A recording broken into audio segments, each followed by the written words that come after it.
best chance to give us your input.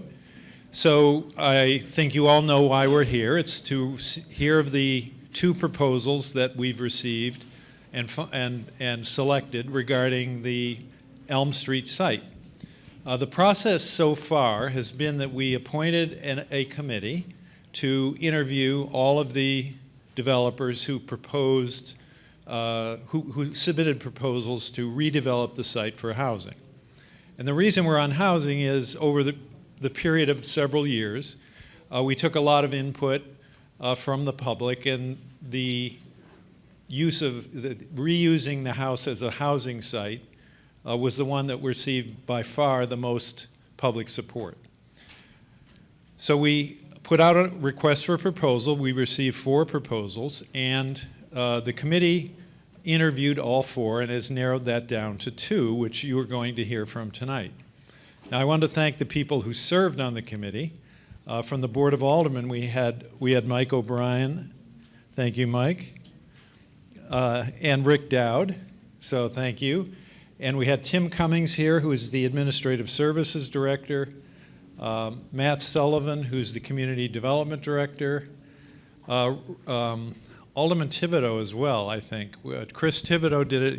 It's Ward 6, so we had him as well. He's in the back. And there were others on the committee who are not here, but those were at least a majority of them. Anyway, so we narrowed it down to 2. And because this is a historic site, one that many of you maybe have gone to school at Elm Street for middle school, or if you go back far enough to for high school.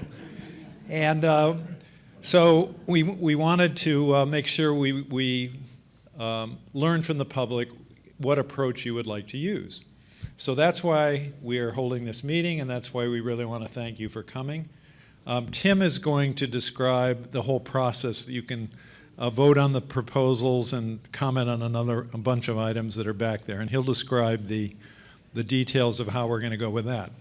So, but again, just to return to the beginning, thank you for coming. We really are interested in what you have to say about this, and we really want to have a project that has public support and which, you know, we can all be proud of. So, thanks again for coming. And thank you, Mayor. So again, my name is Tim Cummings. I'm the Director of Administrative Services, and I'm up here this evening.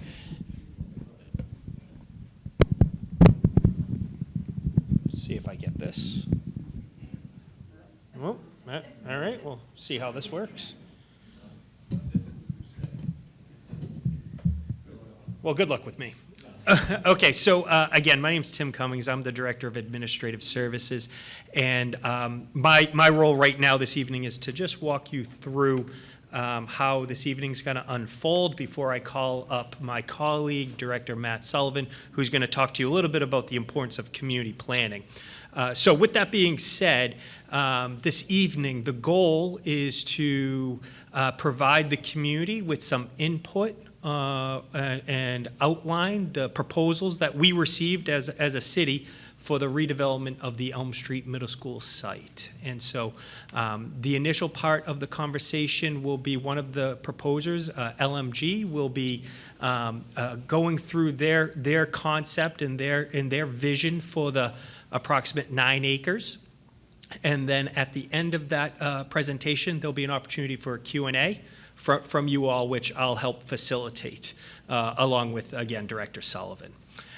We're hoping to keep it to about an hour or thereabouts, because immediately following their proposal and presentation, we will have the other respondent come in and provide you all with the same similar type proposal presentation that I just outlined, and then give you an opportunity to ask your questions. At the end of the evening, there's an opportunity for you to provide feedback to us, where you could essentially outline which presentation you liked better, which proposal or development scheme you'd like, and what your preference would be, and there's an opportunity for you to provide that feedback in the rear of the room. And then there's also an opportunity for you to provide us with some comments and thoughts about what your priorities for the site may be. And again, I would welcome all participation on that front. Couple other housekeeping items I want to make clear this evening. We do have translation services available, both Spanish and Portuguese, if that's something of interest or need. We have some seats set up in the rear of the room, and I would encourage anyone who needs that type of assistance to go to the rear of the room, and there's translation available. We are recording this evening, and this can be broadcast and live streamed through the Nashua's YouTube channel, and you can be able to watch this in the future if need be.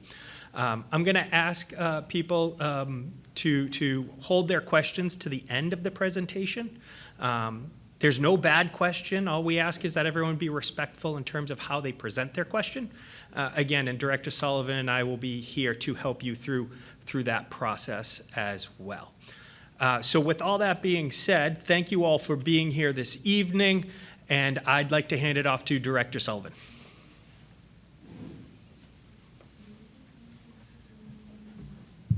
Well, good evening, everyone. My name is Matt Sullivan. I'm the Community Development Director for the City of Nashua.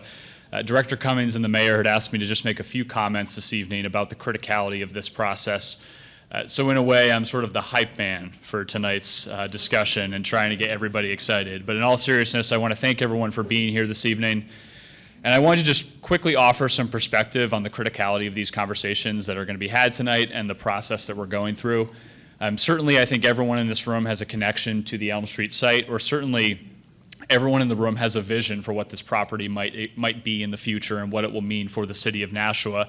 And again, we all have some level of connection, whether it's emotional, professional, to the existing site as it exists today. So I urge everyone to have sort of an open mind during the discussion tonight. You're going to hear two very different proposals.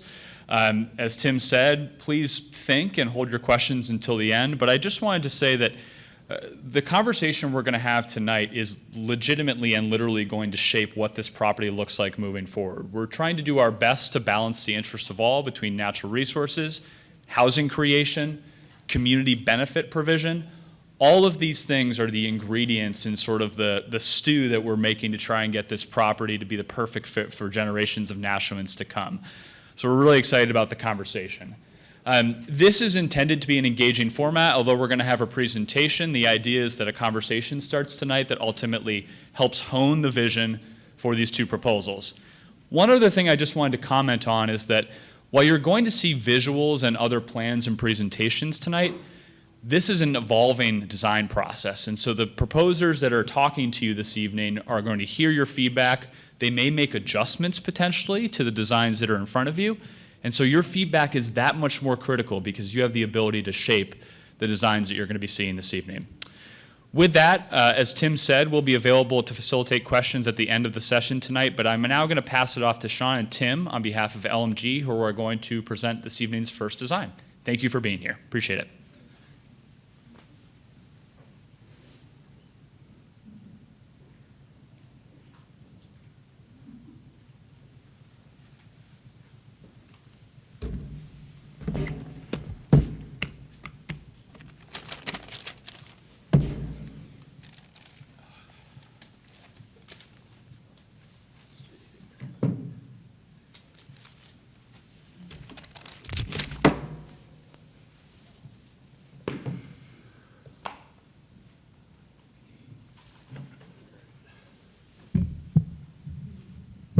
See if this works. All right. Can everybody hear me? Yeah. All right. Well, it's great to see such a great turnout tonight. We really appreciate you all coming out and hearing what we have to say. And my name is Sean Engel. I'm one of the leads on the project for Lansing Melbourne, and I'm excited to share what we're working on and our vision and hear from all of you. So with that, I just want to talk about kind of the fundamentals and the origination of LMG. So Peter Floats, he's the CEO. He founded the company about a little over 25 years ago. So we've been developing throughout that entire time, strictly specializing in these master developments these master plan public-private partnerships. We've been very active in four main markets, which are Florida, North Carolina, Virginia, and New Hampshire. And those projects have typically always been multifamily, mixed use, hotels, parking garages, and as of the last few years, with the boom of industrial, it's been with industrial facilities. So that brings me to the gentleman on the right, Robert Torney of NeighborWorks. So when we first started working on this project, we knew that the affordable housing was going to be a major component in implementing that here. So at LMG, we've done numerous affordable housing projects up and down the East Coast. But when it comes to New Hampshire affordable housing, there's really no group that can compete or matches the level of expertise that NeighborWorks brings. So they've been, in the affordable housing space for well over 30 years. There's arguably no other group that's more respected, and their track record speaks for itself. So we're thrilled to have them on board, and we look at that as a partnership, just like we look at a partnership with the city and all of you as well.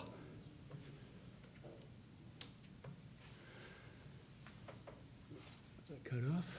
So enough about Peter, but here's the team. So this is the dedicated deal team for LMG. This is who's going to be working directly on this project, who's been working on this project for the last few years. Myself and my colleague, Derek Lawton, in the back, we're the dedicated leads who are on the ground. We grew up in the area. I grew up just over the border in Tingsboro, spent my whole childhood at Conway Arena. Derek went to high school in Nashua, lived right up the street at Clock Tower Place, so we're familiar. I recognize a lot of faces in here, and we're thrilled to have the opportunity to work on something in our backyard.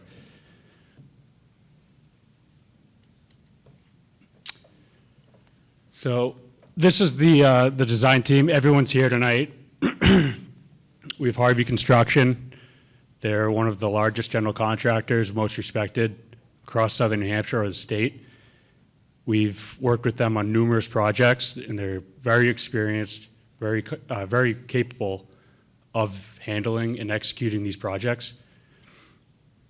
Then that brings us to Randall Paulson, local architect out of Nashua. Very well equipped, very knowledgeable, very creative, as you'll see with the design of our project. And then HSI, our civil engineer, we've worked on numerous projects with them, and we're excited to have them in the fold as well.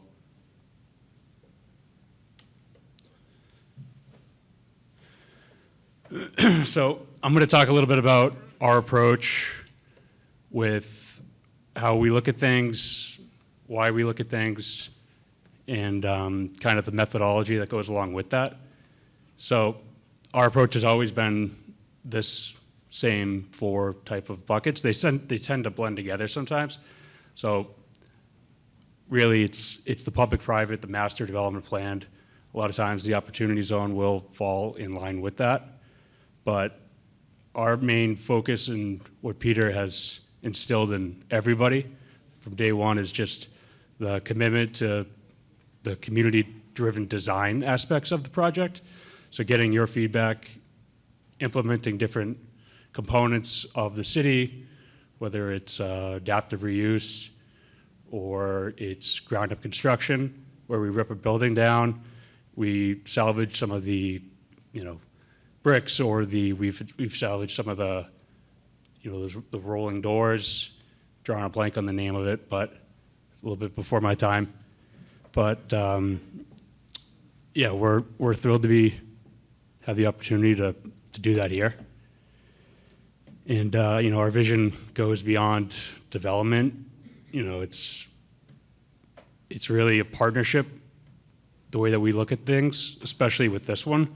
So that's why it's so important for us to hear your feedback tonight, hear your ideas, hear your questions, concerns, what you like, what you don't like, so that we can go back to the drawing board and either throw an idea out, start over on something else, and just implement to make sure you're getting what you want.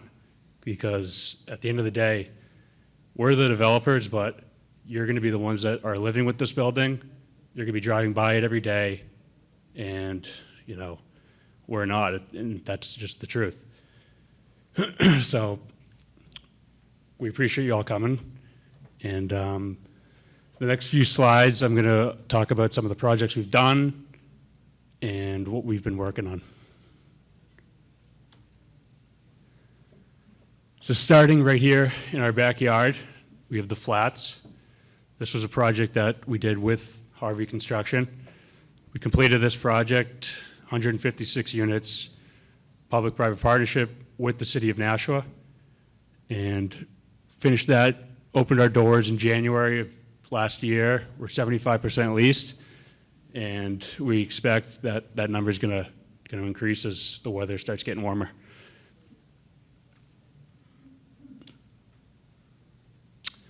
So we just go up a few exits up to Manchester. I think this project exemplifies everything that LMG stands for. We opened up this hotel in October of 2022, and if you remember what the world was like in October of 2022, we had social distancing, nobody was leaving their house. We had more people telling us to put the project on hold, but it was incredibly important for us to execute and do what we set out to do and what we told the city we would do. And so we followed through with it. It was incredibly challenging, but it's been a great ride, and it's been a great partnership with the city of Manchester.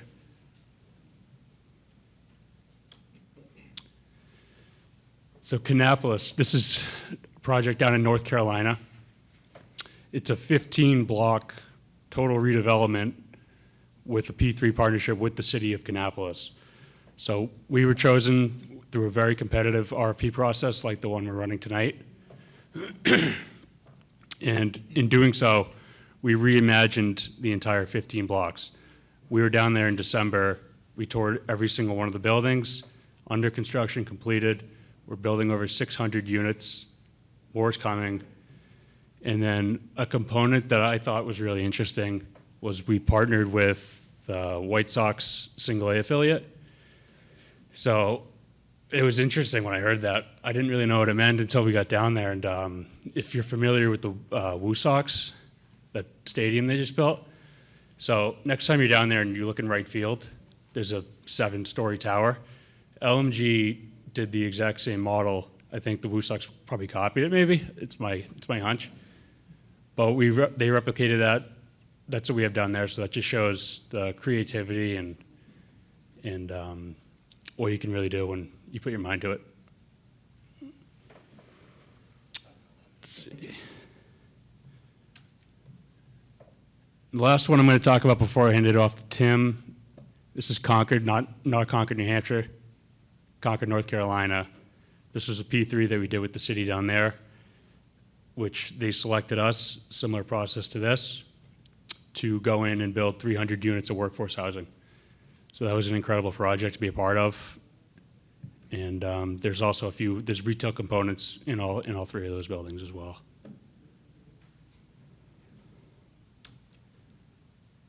And with that, I'm going to hand it off to Tim.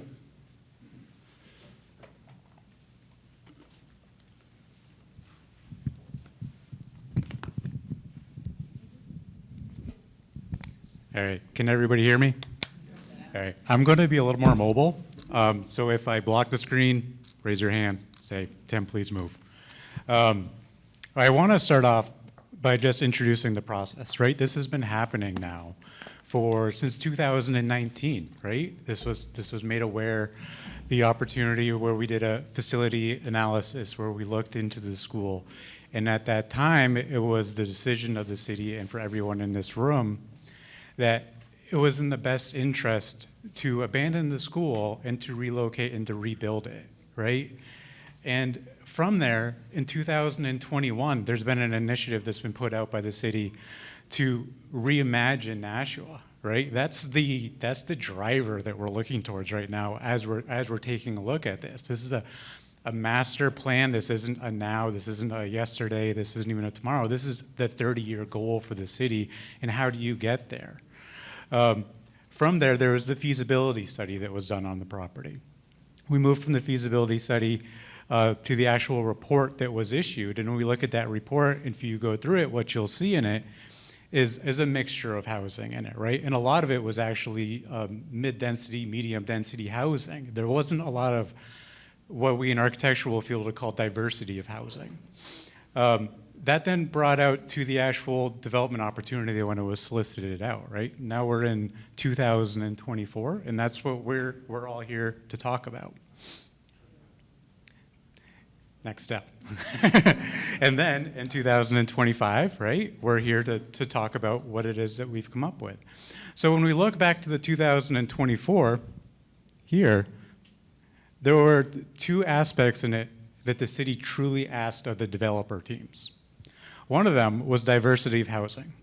When we look into diversity of housing, the important things that we pull out of it as architects is market rate residential, affordable housing, and different typologies of housing, right? That wasn't necessarily in the RFP, but there's been a lot of talk in New Hampshire. Plain New Hampshire just had a presentation on this just a few weeks ago, that all the cities in New Hampshire, they need diversity. We can't just continue to make dormitory cities, right? We can't only have apartments. We need to have apartments, we need to have townhouses, we need to have the mixture of housing. By doing that, that generates communities that are more instilled in each other. So that's extremely important. It's not just two legs to it, there's three legs to it, right? It's a tripod. The other big ask of it was to maintain the keef. How do we keep it and how do we work with it, right? How do we keep it in place and create it as part of the future? And you'll see that as we talk through, that keef, it's community engagement, right? It is also, when we look into the history of it, we get into the South Common, the before the keef. And so I kind of want to just step back, right? Before we get into the whole design, let's step back in history, let's look at that. So if we look here, this is the South Common. What was the South Common? It was an area of organization, it was an area of community. It was an area to bring everybody together. It morphed from that, and it became the high school. That was an area of community, that was an area of bringing people together. That worked fantastic because there was kids, right? There was a reason to go. That then brings in the ideas, right, where we have these different aspects. But what we can really see is we were a high school, we were a middle school. This has always been an evolving site. And how do we work with that when we go back to the idea of reimagining Nashua? Because that's what we're charged to do.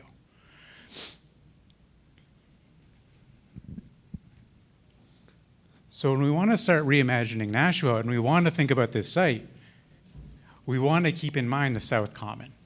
The South Common is an area of organization in that community. And how do we do that in today's urban fabric, right? That's challenging because to create that connectivity, we need to create a village center, right? To create a village center, you create a gathering area, you're bringing people in. You have a mixture of housing in it, right? It's not just a lawn that is only grass, right? Because how do you take care of a lawn that's only grass? You have to pesticides and herbicides, right? It doesn't work. You need everything to come together, right? You can't just have the residential. You can't just have an apartment building. You need the mix. You need to bring it all together. It needs to be dynamic. It can't just be a point in time. It needs to evolve. It needs to work with the city as the city is changing.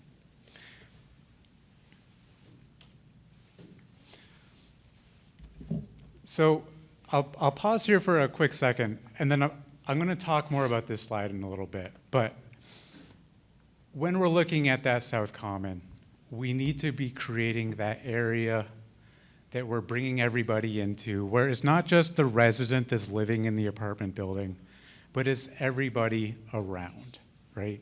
It's the neighbor across the street, it's the neighbor 4 streets down. And how do we bring all these people together?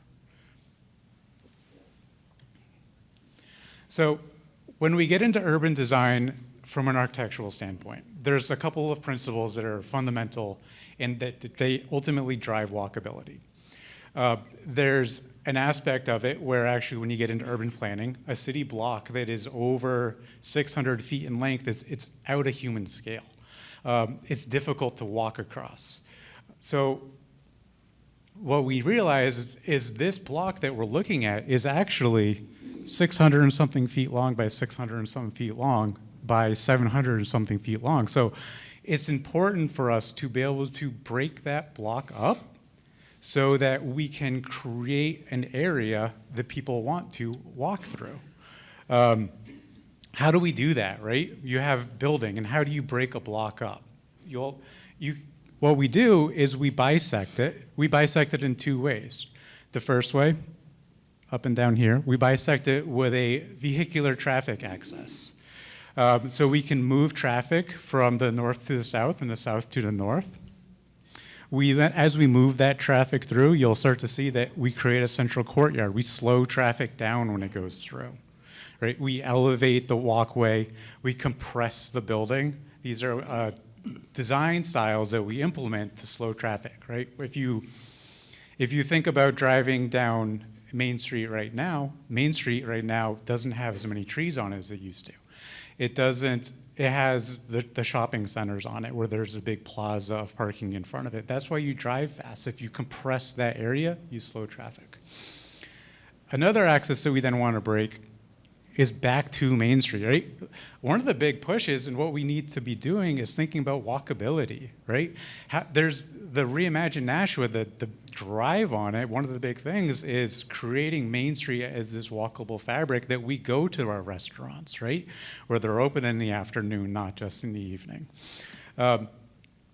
So what we do, and I'll show this in one of our reviews a little bit more detail, is we walk all the way through. We actually walk underneath our building. We've actually elevated a pathway so that you can walk through the site. You can walk under the building. And as you walk through the building, one of our initial ideas is that's lined with glass. So you start to see what's inside the building when you're walking through. But you're driving down through Belmont and back to Main Street. We're also anchoring still, right? So we have the auditorium here. We're building off of it. We're keeping that memory in place. We'll show scale in a little bit more, but what's really important when we get into design is that we take the context of the buildings around us into our mind, right? So we have single-family residential, and then as we start to work our way in, you'll see in some later drawings how we take into consideration the scale of the neighborhood. Another thing that we'll show in the next slide a little bit more is the traffic, right? It's important that we consider traffic, especially for a development like this. This needs to be forefront. This needs to be how we design. We've broken the access north to south. We've also allowed multiple access points into the parking. As we come into the parking, we've then taken the parking, we've shielded it around the buildings. So the parking isn't on the street side, like the shopping centers, right? Where you don't feel like you are invited and you want to go to the shopping center because you have the sea of parking in front of you. Next slide. My dad was a science teacher, so it's always important for me to think about environmental design.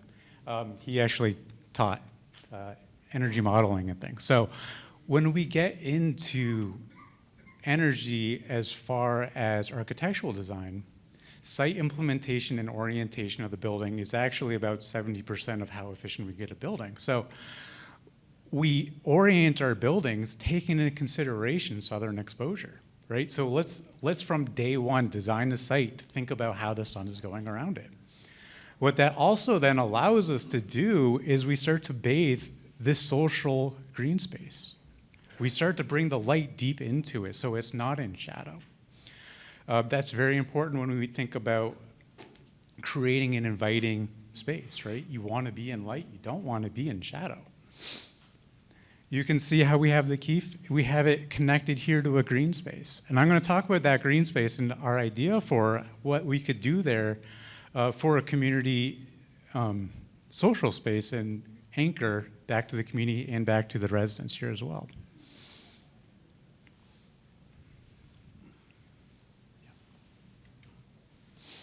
So talking about scale again, right? So what this drawing that you see here is if you were to imagine a section cut through the entire property. So we have Chestnut Street, and we have single-family residential. And then we start to step up as we come into the property. Right, so we have a townhouse. We haven't stepped up into multifamily. We're going slowly, right? So that we don't have the big multifamily building at the edge of the street. It's important. We then tuck the parking back behind the townhouse, so it's off of the street. We then start to have the multifamily mid-rise building 3 stories or so, similar in scale actually that we have right now. In the center of it, we have that village center, right? We have the South Common, the idea of instilling community back into the interconnected and intertwined space. As we go to the opposite side, you see the same, right? We've mirrored it all the way across. What we're also looking to do is walkability is extremely important, and we need to be thinking about it from day one. So the pathways that go through the site, we elevate them. We actually raise it slightly off of the vehicular traffic. We then wrap them with greens, right? So we bring the trees back in, we wrap it with vegetation, and we create a more secure area and hierarchy for the pedestrian as they're walking through. And you can kind of see this here, how we're wrapping it, and then how the sun's going around it. So getting a little more detail, and you're going to see we just get a little more detail, a little more detail. We can really now see the scale of the entire neighborhood around. We can see that this house is similar in height and size to this. We can see the multifamily. We can see how that vehicular access comes through and it wraps through. And there's this social pavilion in the center where we can house activities. What we can also then see is the diversity of it, right? We have the apartment building. We have diversity of housing too. So we have townhouses to start to wrap at market rate. And then there's no change in the design. It's the same style and aesthetic as we wrap into affordable housing. The affordable housing that we have on the bottom right here, you can see how it steps, right? This from a plan view design means that this roof is lower than this roof. So the building that faces towards the street is lower at the street, and then it gets deeper into the site, it steps up. So it's got a little bit of a caked effect to it right there. We also have the green spaces sprinkled out through the entire site, right? We have this jewel building down here that I'm going to talk about later on. We have the keef, and you can see how we've used it as an anchor for our design, right? We've tied into that, and we've built off of it. You can also then see that we have purposefully driven the building to the street, right? We haven't taken the buildings, put the parking on the outside facing the street, and then put all the buildings in the middle of the site. When we started thinking about walkability and eyes on a street, this becomes very important. You want the building close to the street so you see your neighbor, right? You actually want to get to know your neighbor because getting to know your neighbor creates security and trust. It gets eyes back onto the street. Yeah.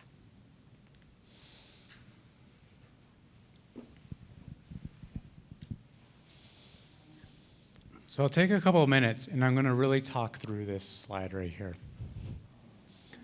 Now, what you can see is the architectural language of the buildings that we're looking to do.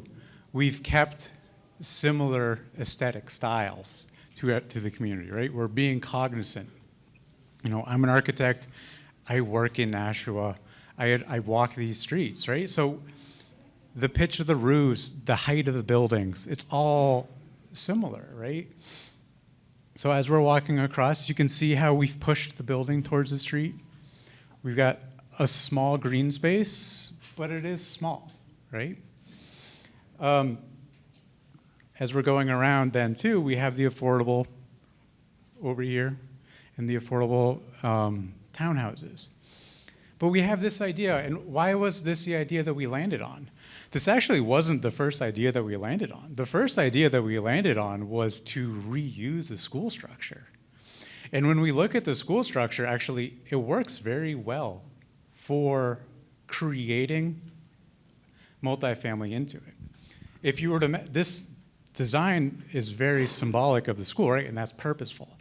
But this depth on the school, it works. You have in the school right now, you have a corridor that goes down the center.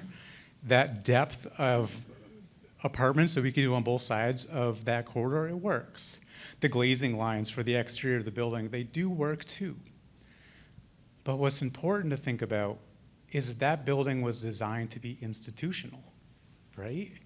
There's a difference between institutional design and residential design. Institutional design, especially when the school was originally designed as a high school, it was discipline, right? It was there as discipline to teach.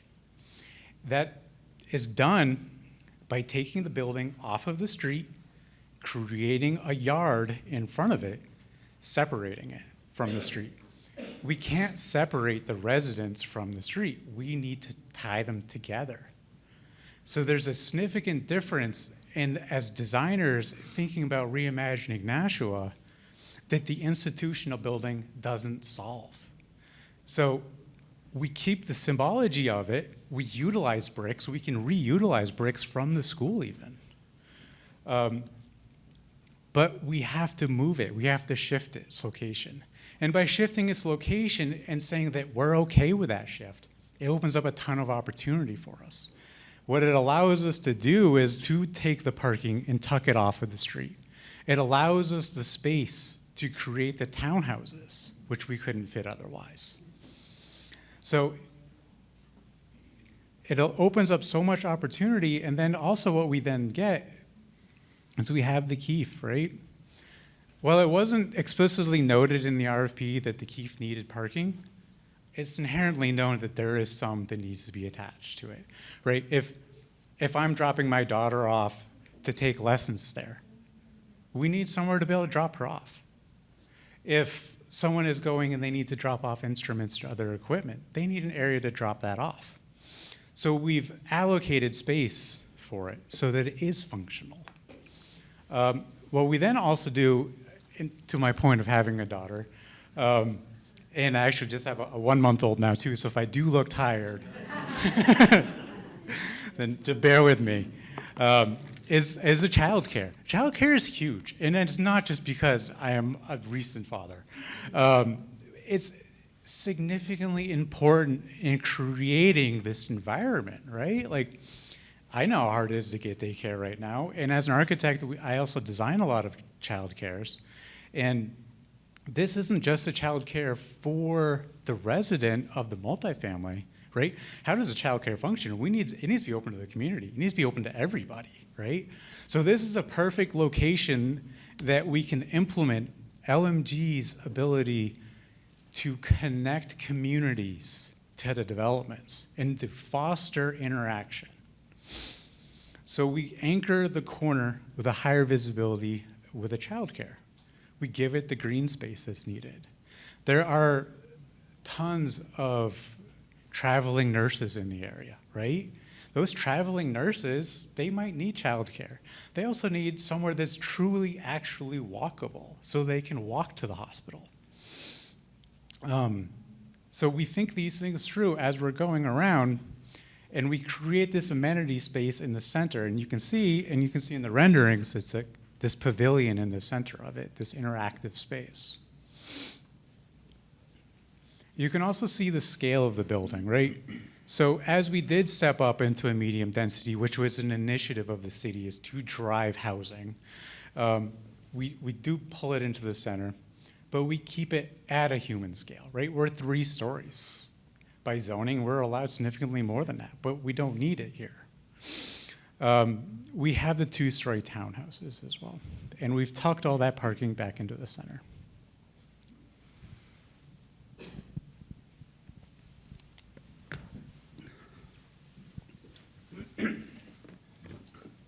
Thank you.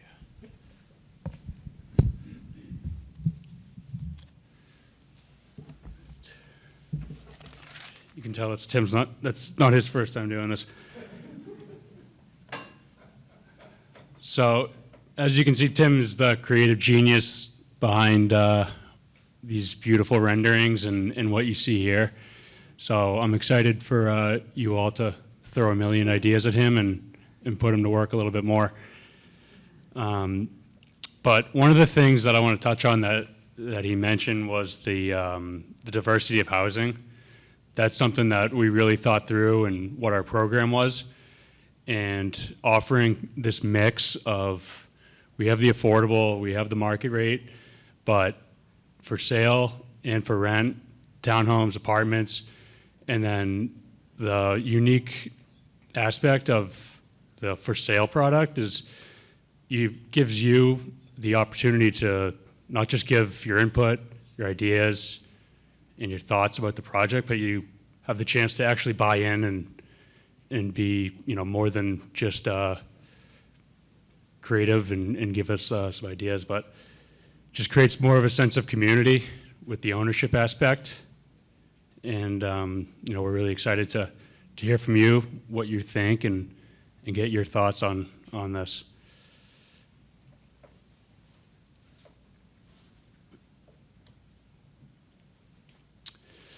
So these are typically the amenities that we've done in the past on projects. It's an open book. We're open to all ideas, but for instance, the gym, fitness center, tenant lounge, or club room as some call it. For this, we're thinking different aspects. I'm not a father yet, so I'm engaged, no kids yet, but I think it's really important being, about to turn 30, having amenities and that community feel that everybody can kind of benefit from and use, and it's not skewed towards one demographic or one age bracket, where it's going to bring everybody together, whether that's on the lawn, 2.5 acres of green space. It's a lot of opportunity, and I think that's what makes this project such a unique, creative way of transforming this site, and it's going to have an enormous impact on the surrounding town, or on the surrounding neighborhood, and the city of Nashua as a whole. So typically, we've done anywhere from, outside of these, we've done yoga studios, we've considered pickleball, podcast studios, WeWork co-working spaces, and then demonstration kitchens, which was new to me. So demonstration kitchens, what they've done down in North Carolina is you build the kitchen, and then you bring in the local chefs from, say, like the Surf or other local restaurants in the area. They'll come in and they'll teach a cooking class, which is my fiance's dream for me to get to. But so we'll do stuff like that, which really just engages the community, the residents, whether you're living there or not. So different creative ideas like that, we're open to hearing from you and what you think.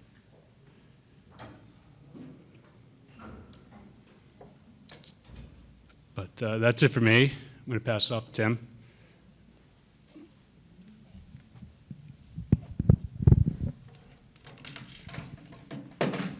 So Sean's wife wants him to, or fiance wants him to get better at cooking, and mine just wants me to start cooking. So between the two of us, we need to go to the soup to learn at the Um, so I want to just take one more step back and to take a second look at this, right?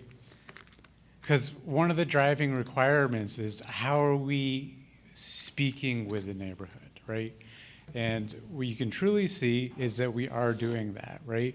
And as I mentioned earlier, there's the pathway that goes through the building. You can actually see here how the building is open in it. So we're walking through that building right there. The pavilion in the center that we have here. So we can do yoga on the yard, right? So that we can bring the residents out of the apartments and we can send flyers out and we can invite the community into it, because that's exactly what LMG actually does right now. They send flyers out and they say, we're having a movie night, come on in, right? There's no separation, it's connection. So as we're looking at that, just keep this in mind as we're talking it all through.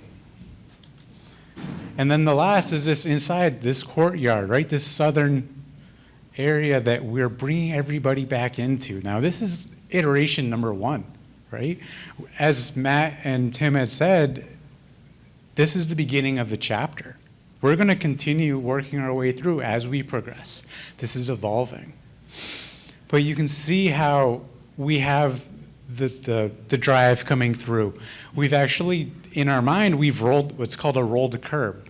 What a rolled curb does is it allows a fire truck to come through if a fire truck needs to, because that's significantly important. But it also allows us an ability to have a food truck drive up onto it easily, because the curb is literally rolled. So we've designed this area for food trucks to be able to come into and to park on, so we can bring in activities in the summer. We have the pavilion in the center. Whether this is a glass pavilion like we're showing it right now, or is this maybe a pavilion that we can take down and put up, right? So maybe in the summer it comes down so that we can do yoga on the yard. Maybe in the winter it goes up and we can do skating out there, right? But when we're looking into connectivity and we're trying to create a social space, how we do it is we wrap it, right? You create an intimate space and then you invite people into it. That's how you create the safety in it. So as on the side, what you can see are just several different things that LMG has implemented. And be it the maker spaces, maybe it's a DJ booth, which they've done before, where it's space that we can rent out to the residents that are in the apartments or in the townhouse. But it's also a space that, hey, I want to start a podcast. I don't have the ability, I don't have the equipment. I want a podcast, though. We have the equipment. We have the space, right? Come here, and then you can utilize it. So in our entire design, this lower footprint that you see here, all of that space that's facing back to the courtyard, we haven't designed it yet. It's open to ideas. So is it a kitchen? Is it a DJ booth? Is it a maker space? Is it a we workspace? Is another one we've been playing with.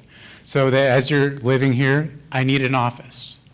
We work from home, we need somewhere to be able to plug into a Teams call. So you could use our we workspace for that. Or maybe you live 2 blocks down and you're starting a business like I did. Well, maybe then what you're doing is you could come here and you could use the office space that we would have for our residents and that you could pay towards to get into as well. So we're creating this bottom layer to the buildings and we're opening it up to ideas as we continue working through of how we can envision that social space. I just wanted to thank everyone for taking the time. And what I really just wanted to close with is, why go with this design? Why go with this idea, right? So what we have to do is to take into consideration what is the ask. The ask is to reimagine Nashua. It's to create a space of connectivity and walking. It's to connect this parcel back to Main Street so that when Main Street gets redeveloped, and it is more walkable than it is today, we're interlacing the two of them. We're creating this social space that not only we live at, but my daughter can live at, but your kids can live at. It's extremely important that we don't just think about what was there, but what can be there. and how important that what can be there is and how it interacts with the city. Thank you, everybody, for taking the time.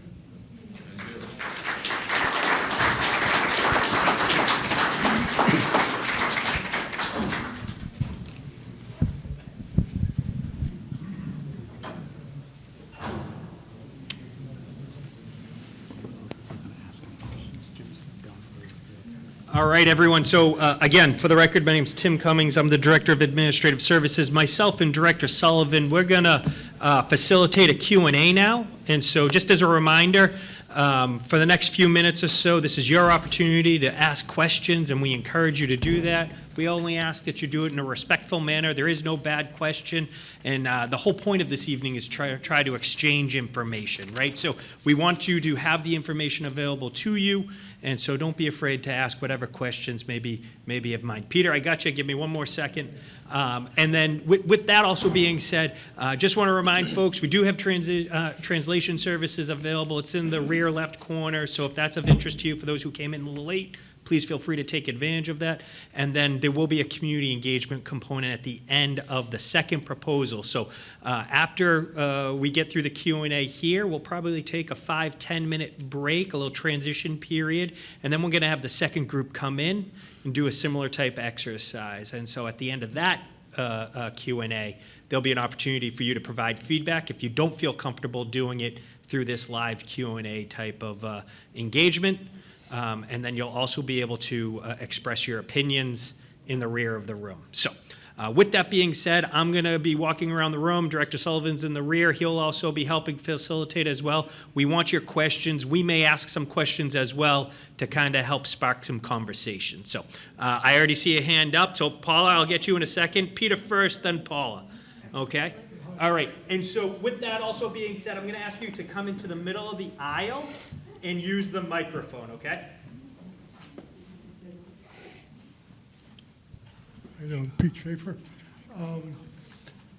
You obviously put a lot of thought into this, and it looks very nice.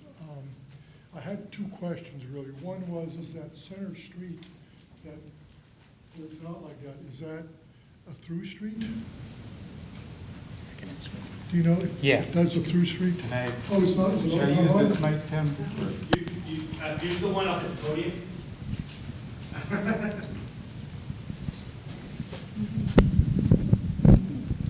That's a great question, right? So we talk about, oh.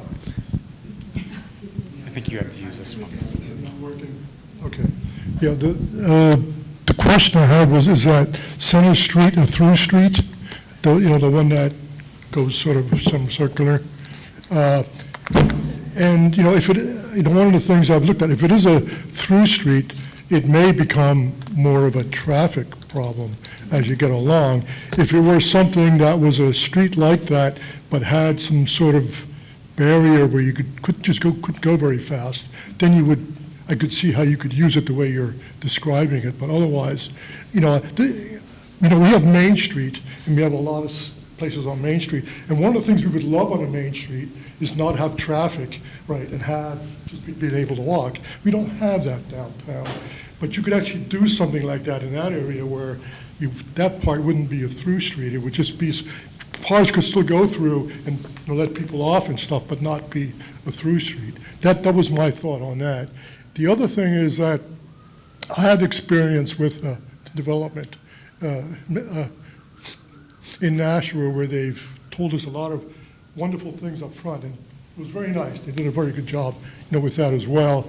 But when you implement it, there's some things. For example, in that place when they finished it, everybody has a badge to get in and out of places. Okay, it now becomes a gated community. It doesn't quite sound like what you envision here, but it could turn into that without you actually thinking about that would happen. So the question is, are these spaces sort of open in a way? Are there public facilities? Can somebody go to the bathroom there? If somebody comes to visit somebody else, is there a bathroom there? Or, are there other kind of facilities there that actually put the community together as you speak, rather than it being a gated community? Without you, I know you haven't planned it that way, but things can turn out that way.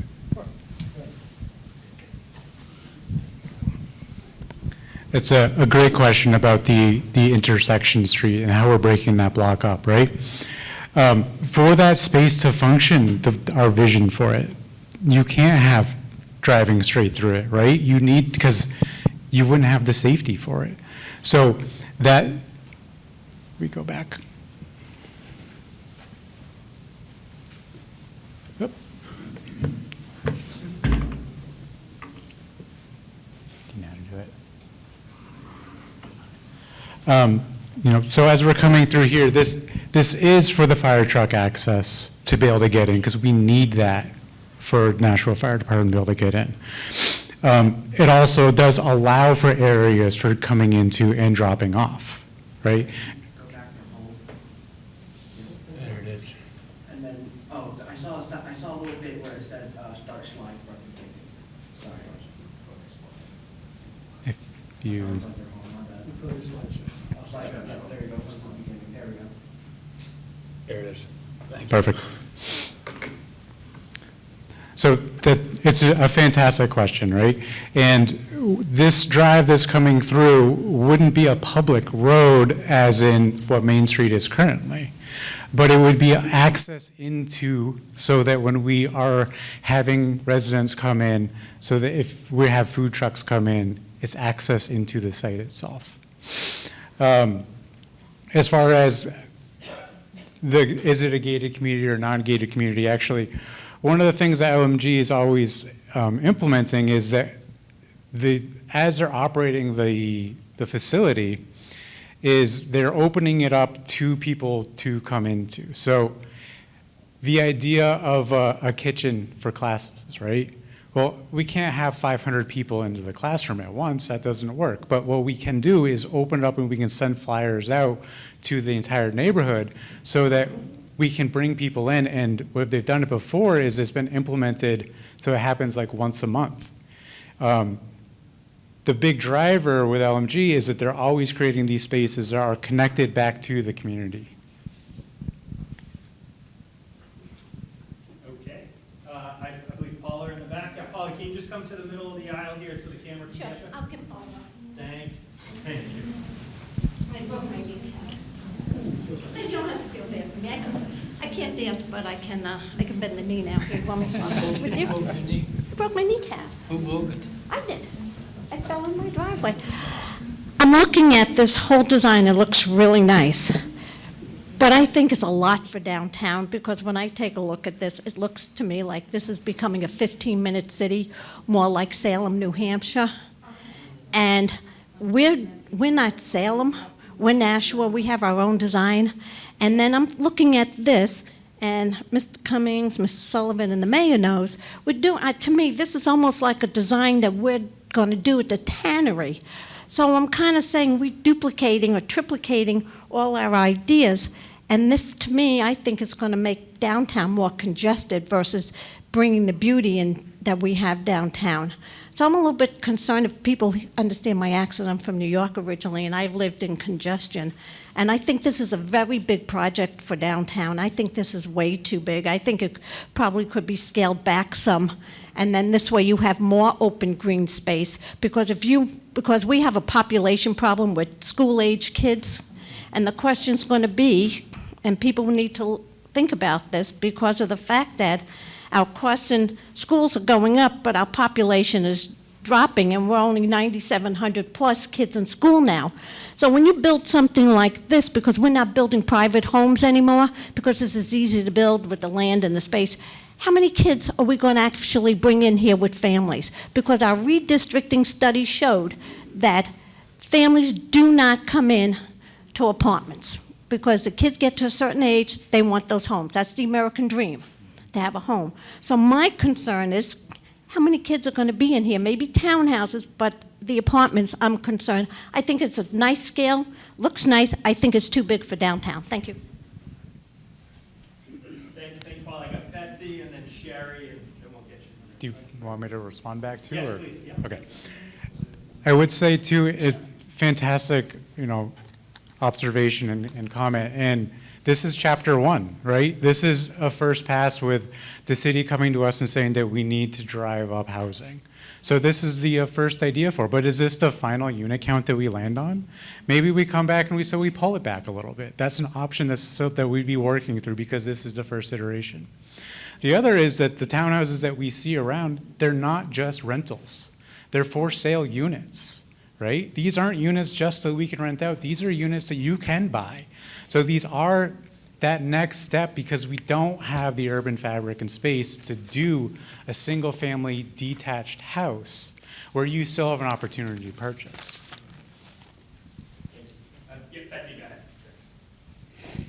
Thank you. So I work for the medical center, and I'm incredibly excited to see this. I love that it's easily walkable, and I really appreciate the open sidewalk down the middle. I think that's really a brilliant idea. My question is, what percentage are you thinking that would be affordable? We were all proud when we raised our minimum rate to $17 an hour, but when you do the math, that's still less than 40% of the average median income. So we've got at least 300 or so employees that would qualify easily for affordable housing subsidies, and I'm really hoping that it might be more than just that small block. Final comment too is I know a lot of colleagues would be interested in a commercial kitchen that they could rent to help launch businesses. So more than just a kitchen for classes, but things where people may be able to rent by the hour or by the day to produce their own goods. Thank you.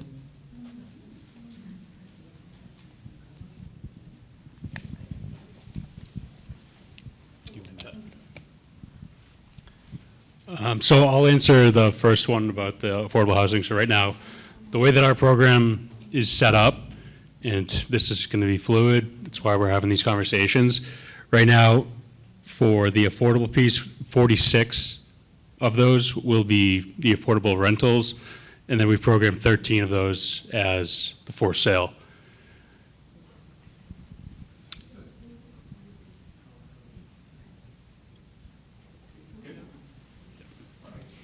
And we're definitely open to the commercial kitchen idea as well. Great, thank you. Sure, yeah, just come on down in the middle here. Thank you. And then Fred, I'll get you.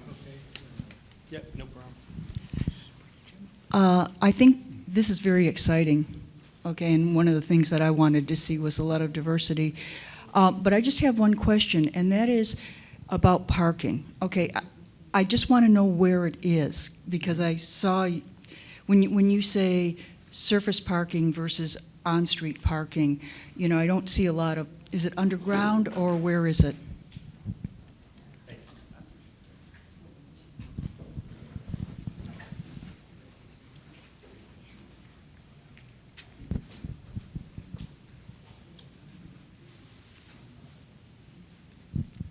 I'll utilize this slide for responding.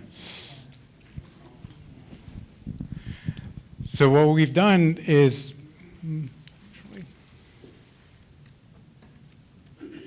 this slide will work better because of color. As you see in the pink, these pink areas, this is all surface level parking. So it's tucked back behind off of the street here. And then we've also utilized some of this parking that's along Elm Street, but as we look at that, we're continuing to be open to ideas and how do we use it that way. That's the way it's programmed today, but do we need to use it for the development moving forward? Not necessarily. We have all the townhouses, so we could look into those townhouses and get garages, right? There's tons of strategies that we could then implement if we don't want that as being the parking. So again, this is the first chapter of it, but if we wanted to be able to not utilize those as surface, then we could also look into other opportunities to bring that parking even off of the street. Hopefully that answered the question. Yep, Fred. Can you just stand back there for me? Couple of questions. Is there underground parking? None. No. Now, when it's all built out, how many people live there, kids and adults?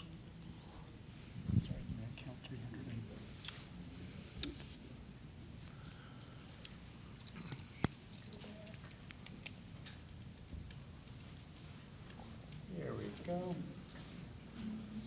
So this breaks down our unit count.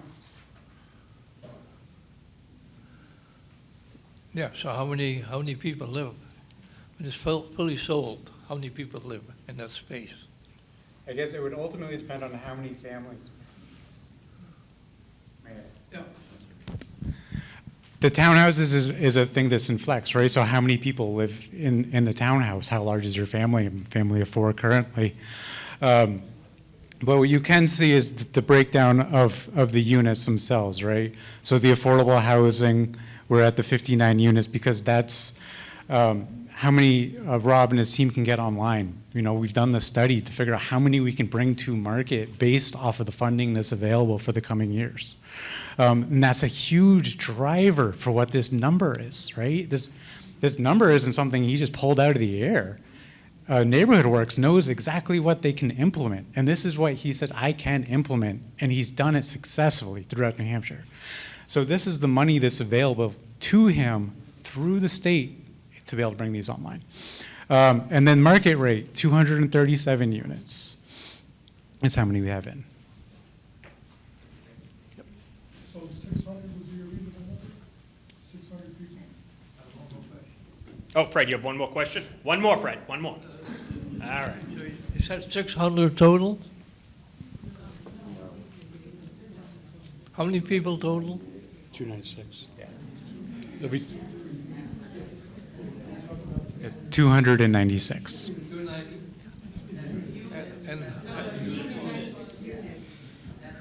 Well, I'm looking for the number of people. Okay, well, you can figure that out. How big is your entire area in terms of square feet? We have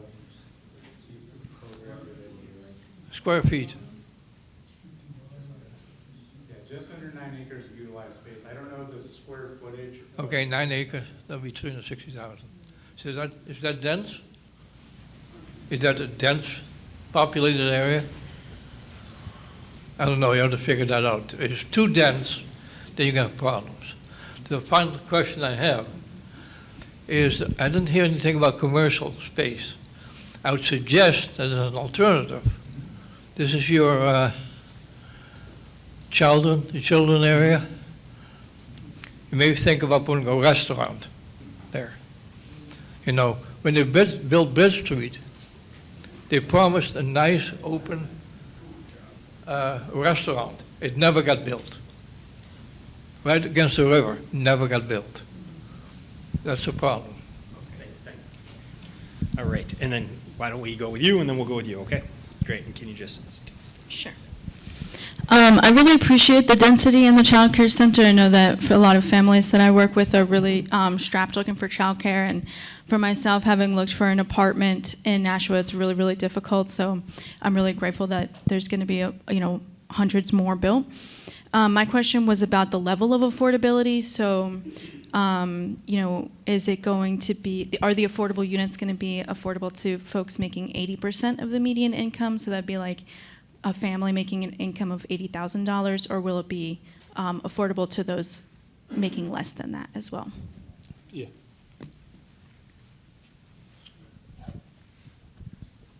So right now, the way that it's programmed and what NeighborWorks came to conclusion on, which is, we can have the discussion, but it's 60% AMI right now for those affordable. That's what NeighborWorks, who is our lead on the affordable housing, that's what they came with. That answers the question.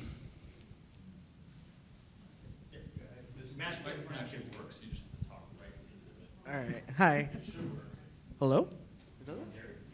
Okay, cool. You gotta talk right into it, though. All right, so, hi. So I got just a few questions. So we were talking about walkability, right? And I just want to make sure, so the sidewalks and such, will it be walkable, or at least will it be wide enough for both walking and wheelchairs or other such mobility aids for all of us to use it? Mm-hmm. Yeah? I would say absolutely. I make a joke that, and I'll say this because Jim Petropoulos is in the room and he's a civil engineer and we work together on so many projects. Architects, we almost draw in crane at this level. We draw larger so that when the civil engineer comes in, they can fine tune within that. right? So when we're looking at this, we're looking at it from a large scale. We're drawing with a thicker pen. That allows that space so we can do a wider sidewalk onto it. We also want a wide enough sidewalk too, so you can walk abreast and you can walk past each other, right? We need to drive traffic and movement, and I say traffic, I see pedestrian traffic back to Main Street, so we need to make sure that sidewalk is wide enough and safe enough to do that. Yeah, because a lot of architectural design these days, it doesn't allow a lot of, it doesn't allow a lot of accessibility for disabled folks to, and we tend to be stuck inside our homes a lot, and like we also want to go out and be able to be a part of the community. And so again, continuing with the accessibility conversation, I'm assuming there will also be accessible entrances at each entrance, not just like one entrance because sometimes, you know, people, even disabled people have preferences on which entrances they want to go through to get into the building. So that's another thought I wanted to put out there. And I did also have an affordability question, which already got answered. And then when you say reutilizing the bricks, meaning are you going to like try to take out the bricks like one by one and reuse them, or are you just going to do like traditional demolition and just preserve what bricks you can use? It's an interesting question. Now, the challenge that comes up with it is, does the paint have arsenic on it? Does it have lead paint associated to it, right? So those bricks we can't reutilize because of those reasons. Okay. But we have actually been internally talking through with LMG and with Peter of we can use them to create walls inside of the building, right? Where we can bring that back inside those amenity spaces. We can line the inside of a wall with it. So we can select which bricks to use and keep that memory and bring it back into the buildings. And we could also set up areas, I didn't talk about it during this presentation, but over right here facing towards Main Street, we have space set aside on our site plan for a large art space for it. So if you look at the site plan, we've actually anchored it with art back to Main Street. So we could use that as a location to use those bricks to create that artwork right there. Okay. All right, and just very, very quick questions. And then you brought up traveling nurses, meaning you will have homes for like 3 months. Like just say, for example, somebody takes a 3-month contract as a traveling nurse, so meaning you'll have housing for people like that as well? Yes. Okay, Yep. awesome.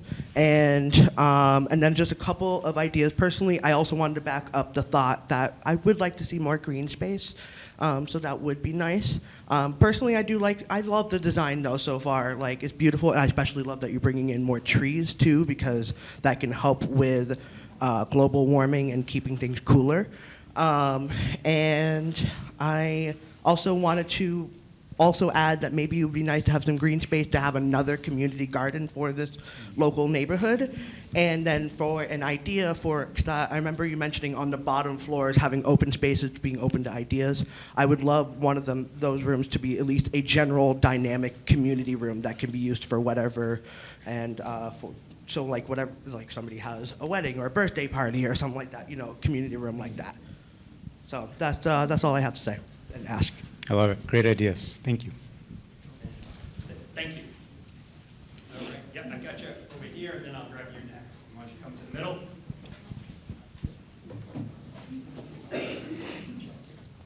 And remember, speak right here. Thank you. I'm very interested and excited, and thank you again very much for your presentation and so forth. The gentleman that spoke about visiting nurses and those kinds of folks, it sounds like, and I may misunderstood, but even like a short-term accommodations, essentially kind of like a VRBO or hotel of a very short time. A family coming in from out of town visiting for graduation for Riviera College or something like that, or maybe a family is maybe having a family member at the hospital, something along those lines. They just need a couple nights. The thing that, what I'm getting at is the downtown Nashua that we all love and treasure. That is the one thing that is really missing. Whether you want to see a performing arts center, a venue, you know, a concert or something like that. If we want to attract people to downtown Nashua, yeah, you can stay out at the hotels at Exit 8, but there's nothing in the downtown section. And I think that that is something that we're really, personally, I think we're missing. Thank you. Tim, any comment? Sure. Actually, my mom is a nurse. She was the vice president of Lakes Region General Hospital. So traveling nurses has actually been something I've grown up thinking about. It's been huge for my whole childhood. She's talked about the challenges that they face. They're always on the road. They're trying to find a sense of home. And how do you then implement them into the hospital, which is a whole nother conversation. But it's important that we're taking these aspects into consideration. We need to be creating these spaces, and this is the perfect opportunity, this area right here, to be able to generate that for this community and these nurses so they can come in and so they can go to school. Have a question? Please come up to the middle. Yes. Speak right in. Okay.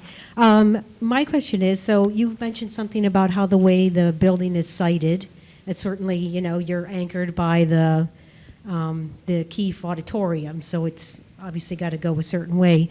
But I'm just wondering what kind of energy efficiency provisions you're thinking about in terms of, you know, possibly solar or other kinds of things to make these as energy efficient as possible?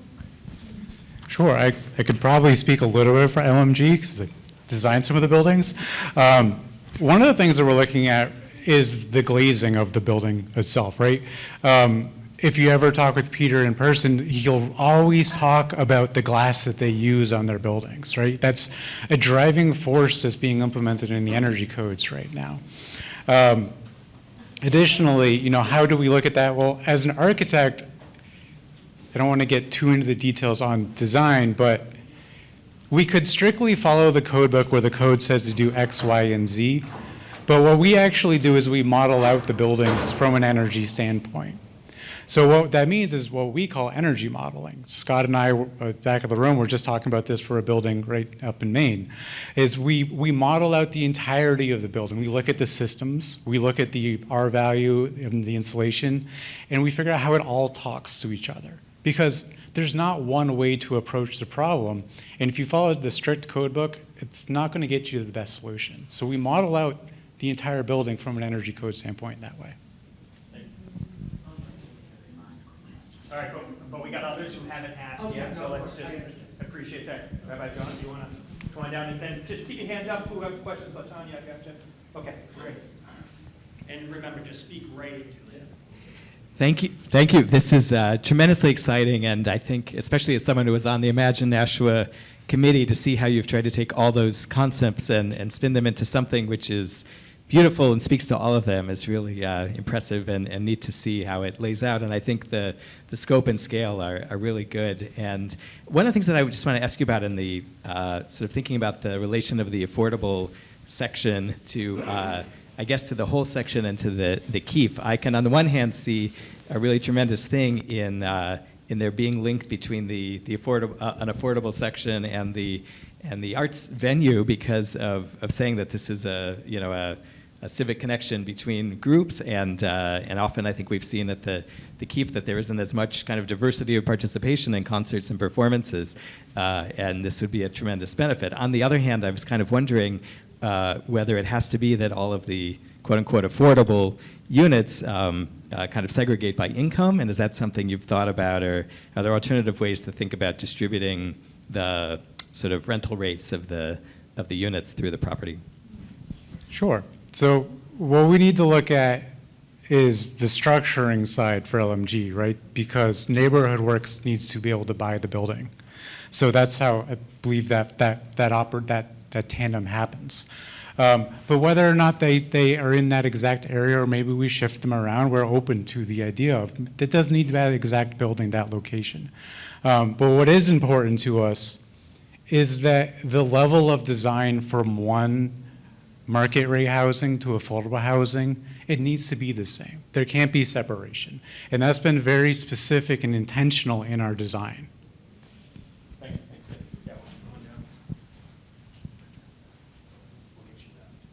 All right, thanks. I've got two questions. One of them should be pretty quick. What are you targeting the homes to sell for? What are you targeting rents to be at?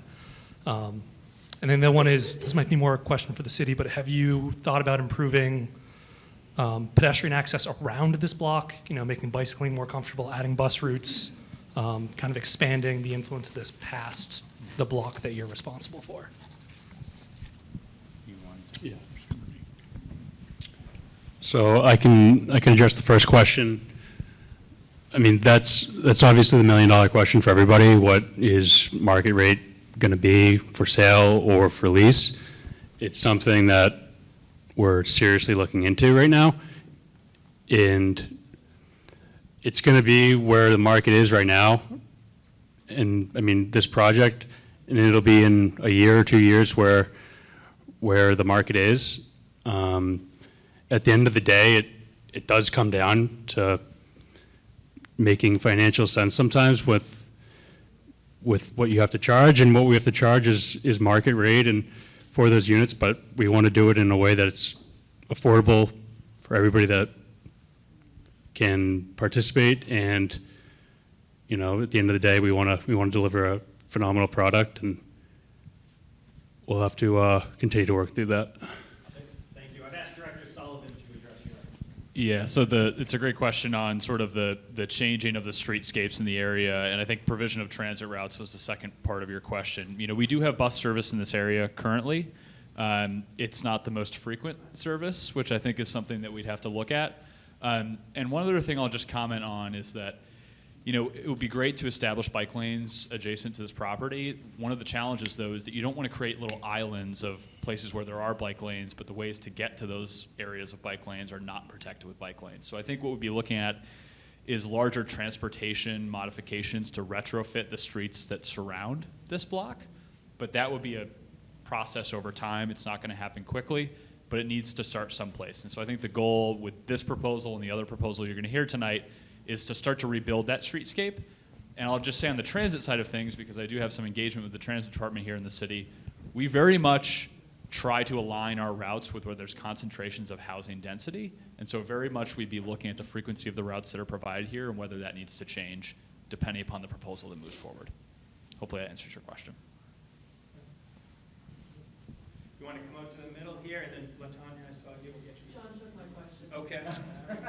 Can I just see a set of hands, because we are going to try to wrap things up. So I see one, I got you, two. So we've got two more questions, and we'll get you. All right, is this good? Is this close enough to the mic?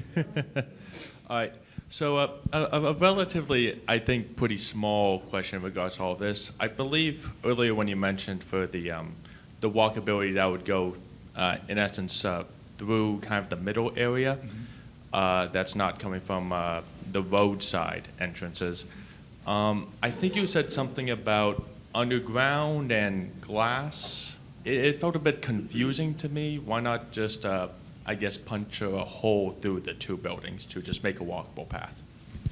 Sure. That's actually, if I said it confusing, apologies on that. If you look right here on the building, what we've done is we've created access through the building at the surface level. So we've picked that floor up so that as you're walking through, we're wrapping it in glass. So that if we have a makerspace on the right, you can see the people in the makerspace. If we have a kitchen, you could see the kitchen as you're walking through. It's that connection. The idea of the glass is connecting it back to the street. So when you're walking through the building, you're connecting back to it. I guess one other thing I could also talk about too with the costs of construction today, right? I'm probably the #1 driver of the cost of construction, right? What do I implement in my design? So it's going to be a dialogue that we continue working through as we move forward. So to what level do we push it to make it a certain price point? Something we're going to be actively working with the city and everyone here to figure out where we land.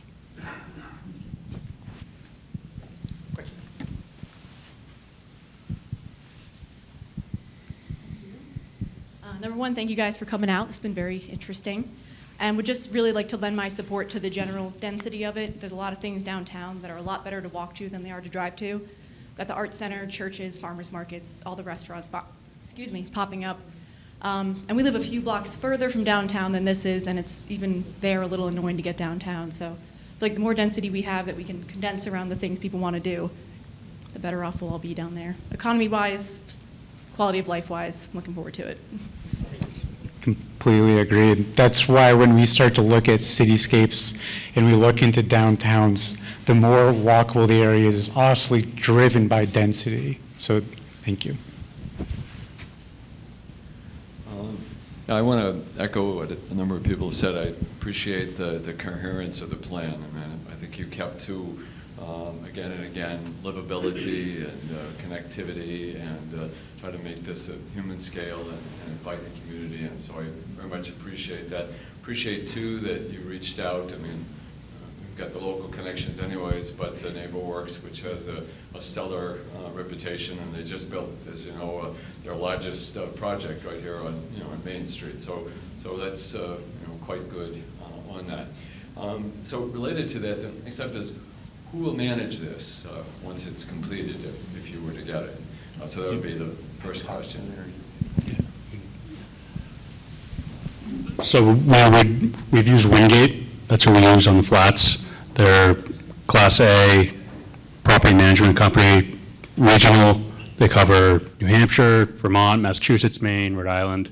So we would have a dedicated team, leasing, on-site, maintenance, everything, online portals for tenants. If there's issues, whether that's security-wise, safety-wise, you want to pay your rent online, it all runs through there. So that's most likely one of the groups we would go with, but that's up. There's a lot of good management companies, so I don't want to speak for Peter, but.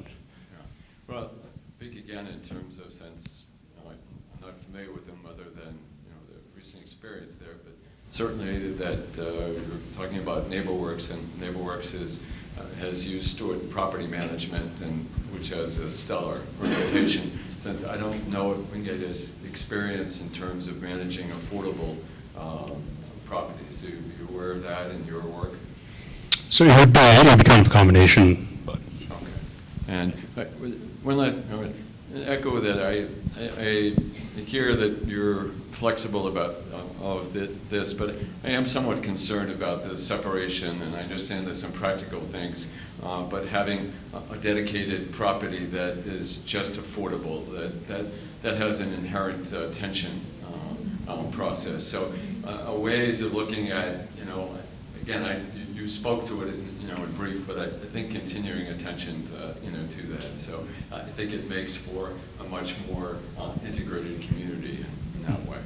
Thank you. Thanks again. I'm just going to answer the one question about Wingate, just for the record. Wingate is a very well-established property management company, and they actually also manage Clock Tower and Cotton Mill, two very well-established affordable housing developments here in the city.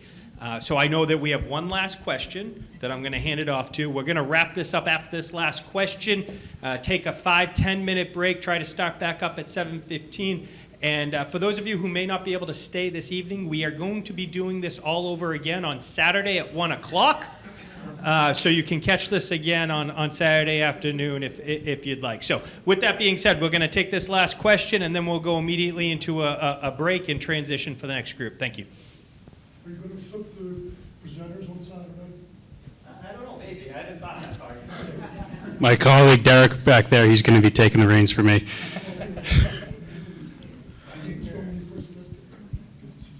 All right, here we go. I'll be quick about this. Just want to throw out a couple of thoughts. First of all, I really like that you kept the rustic design. I think a lot of the redevelopments happening in the city are becoming a little too modern. I think what's part of our city charm is that we have some rustic designs, and I really like that you kept that. And wanted to echo, I would also like to see some more affordable units. And also for roads, will there be accessible area for, because in our bus system, they have a paratransit for disabled folks, so I just want to make sure there's an accessible area where disabled folks that are living there could get to that paratransit. And I also wanted to ask, when the community areas, So I just wanted to double check and make sure I understand correctly. You said that really is going to be open for everyone to use and not just the residents. So we can, again, echoing your message of bringing together a community. So the idea of the community areas is that when we're housing movies on the yard, when we're housing yoga and things like that, what LMG has historically done is they send flyers out to the community, say, hey, we're going to have a movie in 2 weeks on Saturday. Come on out to it, right? They do the public outreach to bring in, so when we're doing these things, we can all come together for it. Okay. And then just one very, very last thing. I know. I'm so sorry.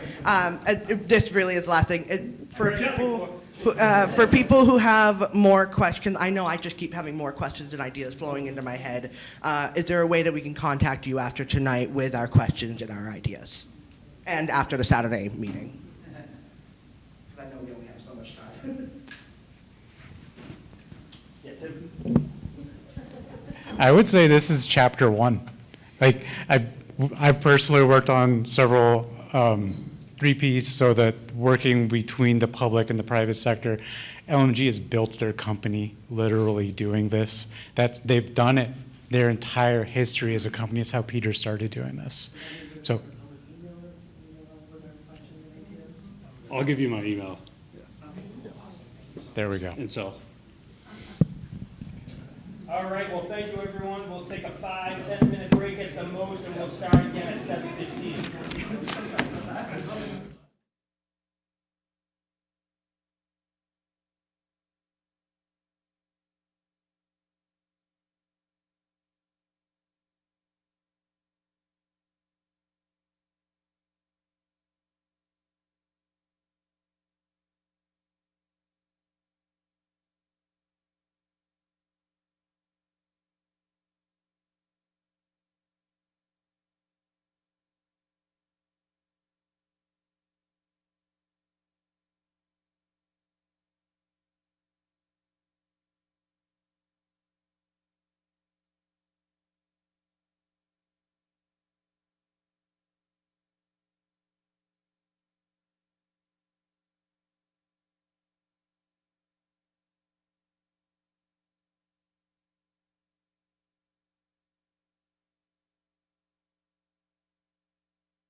Again, my name is Ryan Kirchhoff. I work with Penrose. We're a national developer of mixed income and affordable housing.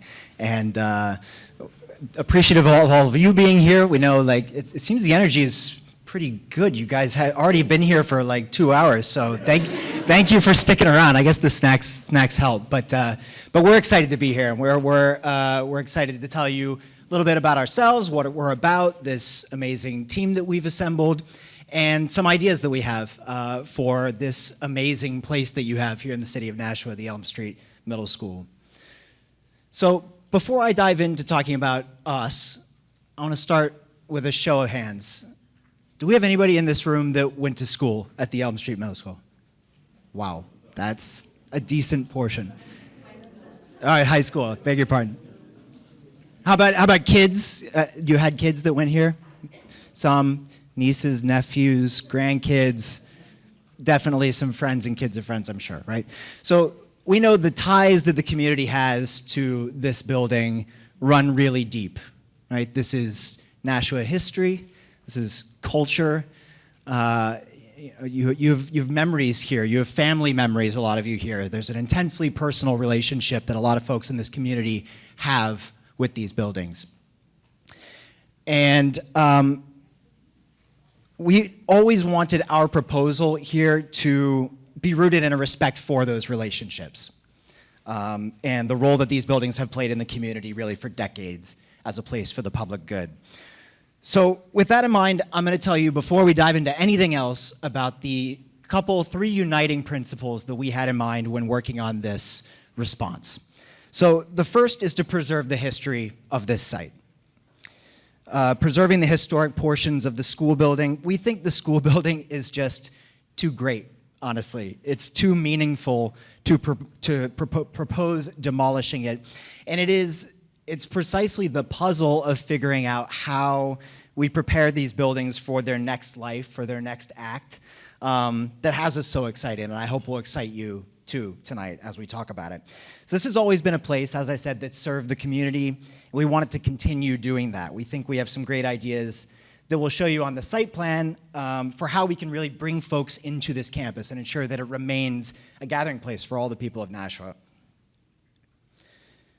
Second is to put these buildings to great use as sustainable, comfortable, modern apartments that will serve Nashua residents at every income level. And this is actually what Penrose, our company, is a national expert at, building mixed income developments that serve the communities they're in and that reflect what folks say they need. And finally, we have, as a team, a wealth of expertise and knowledge about how to make these really complicated, historic, adaptive reuse, and specifically school-to-housing adaptive reuse conversions work. It is not easy. It's not easy. But we have this track record of success with this team that you'll hear from tonight across New England, and we're really confident in our ability to deliver on the promises that we make. We wouldn't make them. We wouldn't be here if we didn't think we could deliver on what we promote. Okay, so I'll pivot to just talking briefly about our team. This is just a handful of the folks that are on our team for this effort. We think it's a team that blends local expertise here in New Hampshire with this group that we have worked with on multiple developments, including specifically the reuse of former school buildings. So we're really excited to tell you more of that. Again, I'm Ryan Kirchhoff with Penrose. My colleague Carmen Chung is here from Penrose. Our architect is Demella Schaefer Architects. Philippe and Sapir are here tonight. And then our landscape architects, Crowley Cottrell. We have the other principal.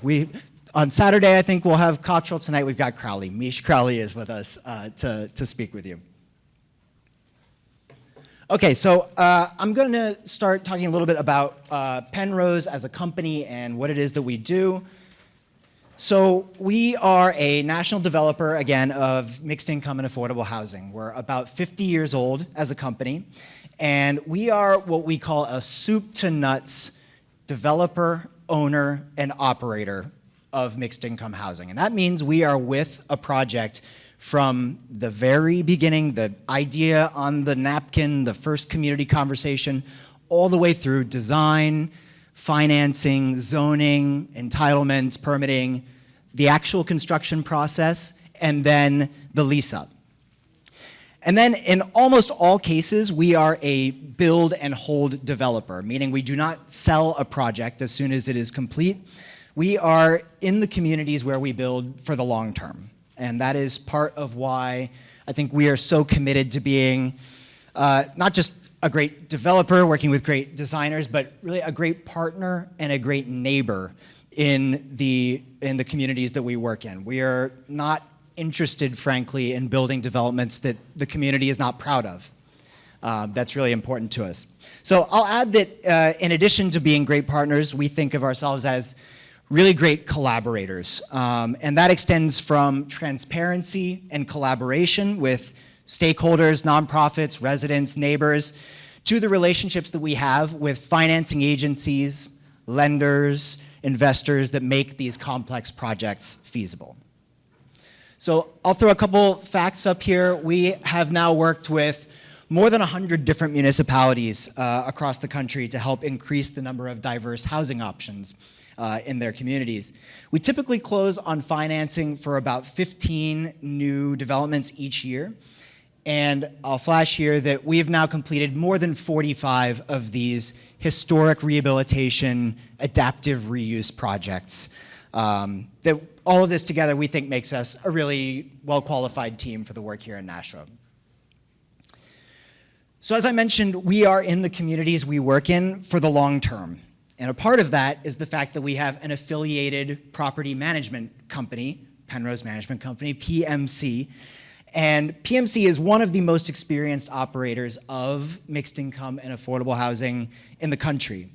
They are responsible for all of the compliance, the paperwork, the details that has to be done to make sure these properties function. But they're also responsible for making sure that these buildings look as good and feel as nice and function as sustainably in year 10, 15, year 20, as they do on the first day of day one. I'll add that PMC has input to our design process from the very start, and that helps us ensure that we're designing buildings that reflect what we've learned as a company, what works, what promotes sustainability in the long term, what maximizes resident quality of life, because that's ultimately what we're shooting for. And I'll say I'm happy to talk about it more later on, but a unique part of PMC is that they have a dedicated supportive services department, a resident services department. And these are folks that work on site, and here in Nashua, it would be at least one full-time resident services coordinator. And these people run programming, they help connect residents to services they need in the community, they can be a liaison to the community, but they're also the first stop, we hope, for residents that may be going through a tough time, that may be having trouble making their rent. We want them to be comfortable using our staff, both property management and the resident service coordinator, as a resource, because we want our residents to be able to thrive and stay in their home for as long as they want to, which ultimately leads to more sustainable operations and happier residents overall. So within New England, Penrose has delivered units all over Massachusetts, Connecticut, and Rhode Island, but I want to focus on our experience specifically in historic buildings, which is becoming significant. We have done several former school building to housing conversions. We are working right now with Philippe and his team on a cathedral to housing conversion. We're working on 2 former historic office buildings that we're converting into housing right now. So these types of projects can obviously, definitely be complicated. They can be expensive, but the end results, we think, can be really stunning, in part because of the beauty and the uniqueness of these structures, but also because of the emotional ties that a lot of people in these communities have to these buildings. And we think that that can be the case with the Elm Street School here as well. So we'll get into detail in a moment about how we think preserving the building in Nashua might look. But first, I want to show you just one project example that we're really proud of and might show how we would work with you here in Nashua. And that is the former William Barton Rogers Middle School. It's in the city of Boston. We now affectionately call it the Pride. And this is a former Boston public school. It was vacated and effectively abandoned about 10 years ago now, I think after the 2016 school year. And we were selected to adapt this building using the same tax credit programs that we would use here in Nashua into 74 units of affordable senior housing.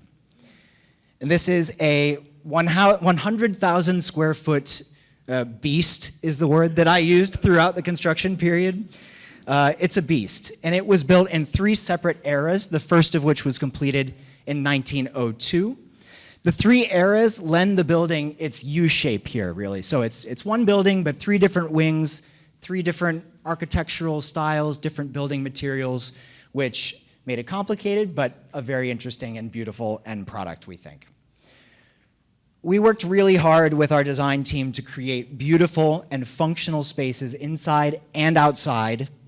And the target was to make these both comfortable, enjoyable amenities for the residents, but also places that could host community events. And we heard a lot during the community outreach at the beginning of that project about a lack of accessible local community space in this neighborhood, Hyde Park in Boston. So that was a need we knew we wanted to help address from the very start. One of the key ways we did that was with the adaptive reuse of the former gymnasium, which is now a community center that hosts all sorts of different events.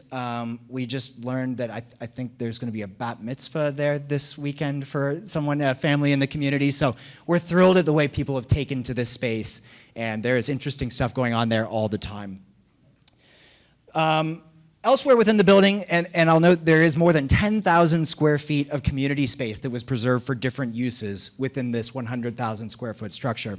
There's the old auditorium, which we modernized and adapted into a really gorgeous community room. We see this as a more resident-focused space, so this is for the residents to come eat, read, hang out, play games, do whatever it is they want to do, have meetings.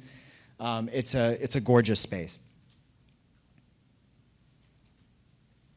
To give you a flavor of what some of the units look like, and in these historic buildings, especially schools, almost every unit tends to be different. They're all their own unique little flower.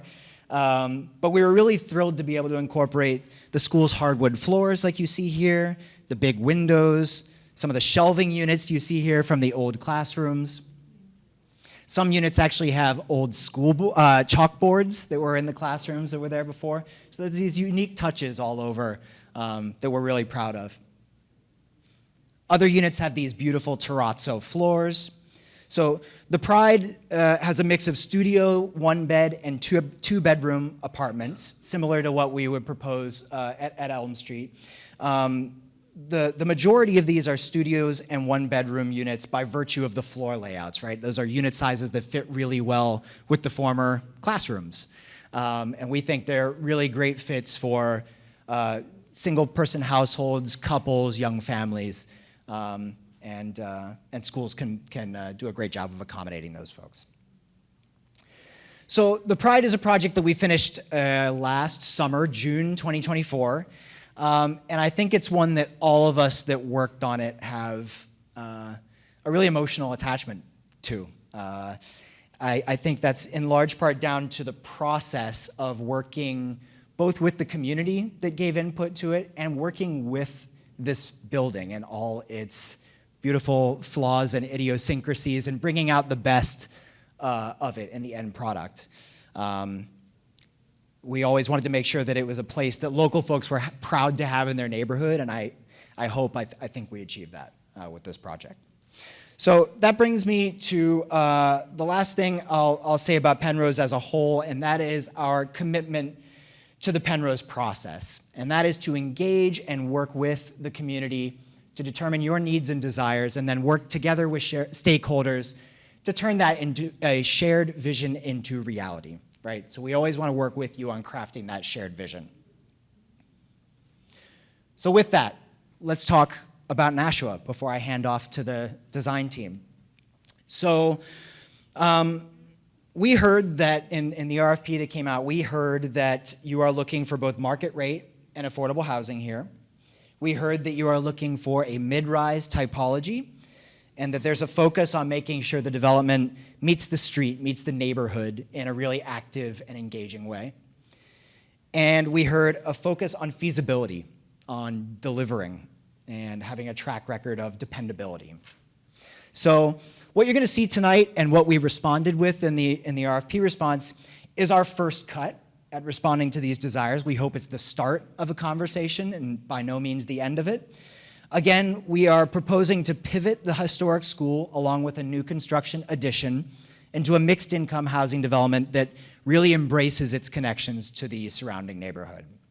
We're proposing more than 160 units of mixed income housing that will serve folks all across the income spectrum. That's including market rate units. And we look forward to working with you to figure out what the right mix is. And we think that with our knowledge of how to make these school reuse projects, these beautiful, complicated, weird school reuse projects work, we can work with making sure that the city and the development's future residents and the surrounding neighborhood can all be proud of it. I think we're a team that makes a great fit for this project with our commitment to these goals. So with that, I am going to stop talking and I'm going to hand over to Philippe Saad from DeMella Schaefer to talk through some of the plans. So, thank you. You want over there? Thank you, Ryan. Yeah, I'll stand on that side. I think that's how I'm used to doing. Good evening, everyone. My name is Philippe Saad. I'm the architect for DeMella Schaefer, working with the Penrose team on many of these historic schools. We were the architects of the Pride, the building that Ryan had shown you before. And I thought you were going to say this, but I'll say it. We have, when a project like the Pride ends, we need to put our love somewhere else. And we're looking at the Elm Street School to put our love in this school, because these schools are really like a love, a little bit of hate at some point because they get so complicated, but then we love them again all over because they're a whole different, they sit very beautifully and they serve the purpose and they connect residents with the schools themselves. So my role is to walk you through the design a little bit and to give you an idea of how we are planning the site overall, and then I'll hand it to our landscape architect who will talk more deeply about the outdoor spaces that we're imagining will happen around the school as it gets completed.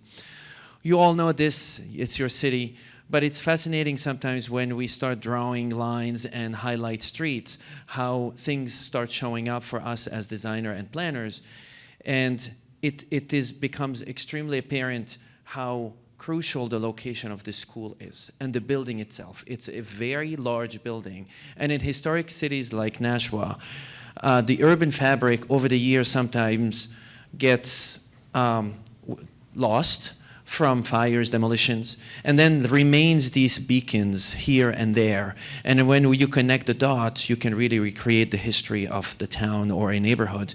And in that area, from what I've been able to see and drive around, this is one of the very few remaining beacons in that area that really create that connection to the city's past. And that's what our team has been working very much over the past several months to figure out how this site can really become again a place where everybody's proud of and uses it as well. So we also found that this was a South Common in Nashua historically, and this was also our inspiration for the site to see how can our work and the housing that we're proposing on the site here really brings back that public nature of the site into to the residents. So it's a big site. And it's a school that has multiple historic components. Those of you who went to the school really can understand what I'm talking about. But based on our experience, not all the elements, not all the building parts are suitable to become housing. Also, there are this red connective tissue, as we call it, all the one-story buildings that connects the different elements of the complex that we are choosing at the moment to demolish, to make room for more appropriate housing structures. The historic school itself that fronts Elm Street is perfect to be transformed into housing. Ryan mentioned that the classrooms historically are somewhere between 600 and 700 square feet, so they lend themselves really well to one bedroom. Sometimes if they're slightly larger, they lend themselves to two-bedroom apartments. So after we've removed this portion, which is the one story, we end up with a site that could look like this for a small period of time. We understand that over the course of the renovation, the Keefe might continue to remain operational. So our team have also noted that there are a portion on the Lake Street side of the complex that could remain as an accessible parking for if the Keefe remains in function. We also know that along Elm Street, the street's very wide and you have those diagonal parking, which will also allow people to continue to access the Keefe as the building is getting renovated and expanded. So once we've removed this one-story addition, this story later addition to the historic school, we start adding parts. And we're going to show you two options here.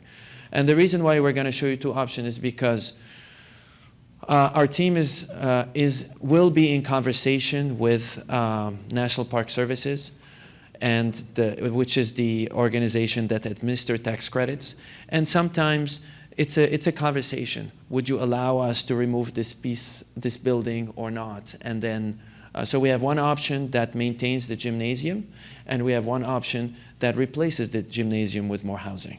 All right. So this is scheme A, which maintains the gymnasium. The gymnasium is still here in that corner. And after demolition, phase 2 will be to renovate the school itself. And then phase 3 is to do an addition and then build townhouses along the corner. And then in between, there'll be outdoor spaces that I will talk about. So once the building or the site is complete, you will notice that all these yellow arrows are ways that people could access the site and enter the site and experience the school buildings without really living in the building themselves. So people like you who live in the neighborhood around could really utilize the grounds as they get completed. We'll have the front lawn that will be restored and renovated that Mish will talk about. We have these entry points from multiple areas of the site for families, children, passers-by, pedestrians to really go across the site.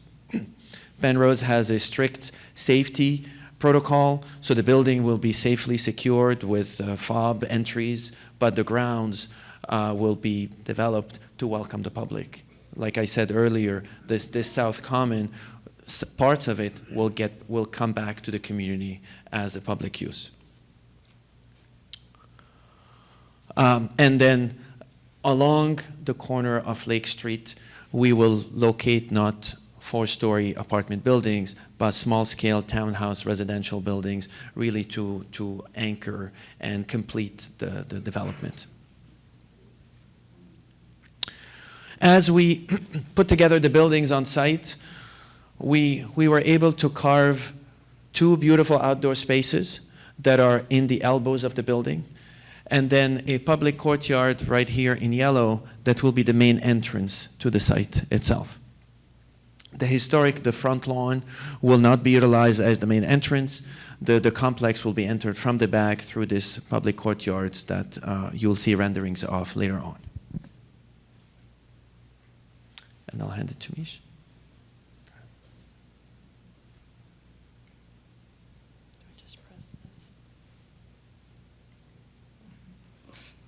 You'd think I'd know technology by now. I'm Michelle Crowley. It's great to be here and discuss the landscape, which is always the fun part. So is the building, but I like outside. This is a very large site, which is wonderful because it offers a lot of open space. So we are really preserving what we call the South Common. I mean, the whole site was the South Common, but leaving the whole side of along Elm Street as a common area for the whole community to use. We've taken away some of the drives that come in there now, so it's really all pedestrian instead of any driveways. And we are adding the next generation of canopy trees. And we also are having in the center is a larger gathering area, so you can, there's with some accent planting, and so that there can be activities as more of a park-like in the front here, so very big open green. As we go to the back, or I guess the front, as Philippe was saying, is there a pointer on here? Oh, it doesn't, okay.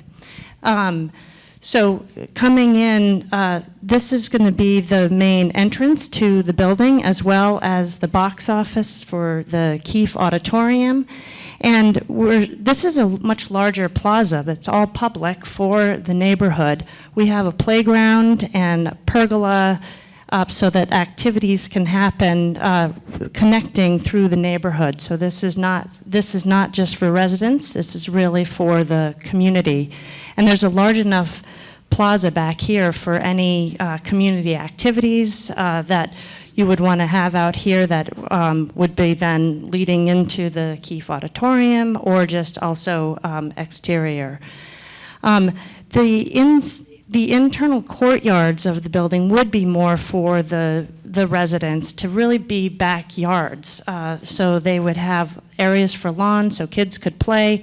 There'd be areas for community gardens so you can garden, outdoor terraces, even some playground swing set or things for the children, as well as then dining terraces so you can eat outdoors and just hang out in garden space.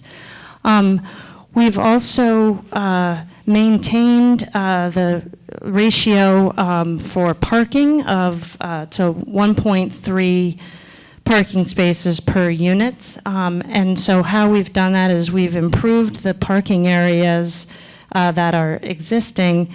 So we're really maintaining quite a large parking area, but we feel that that's okay considering there's so much other open space and park. And we've also are utilizing the parking along Elm Street for the units. And so I'm just going to go through.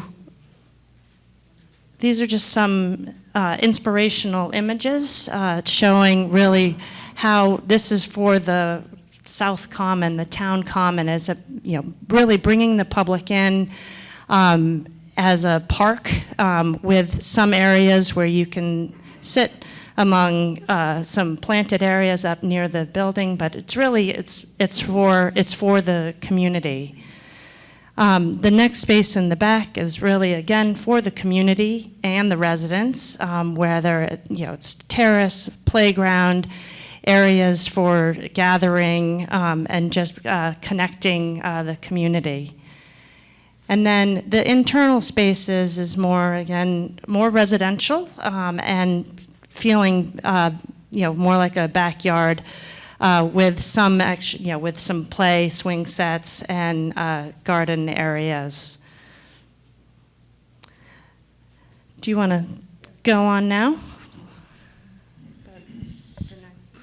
So we'll talk about option 2, which is or scheme B as we call it, and this is as we are having more conversations with the neighborhood and with the National Park Services, if they allow us to remove the gymnasium with more housing.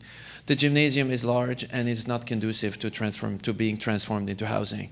So if this is removed, then we have a little bit more space to put more housing.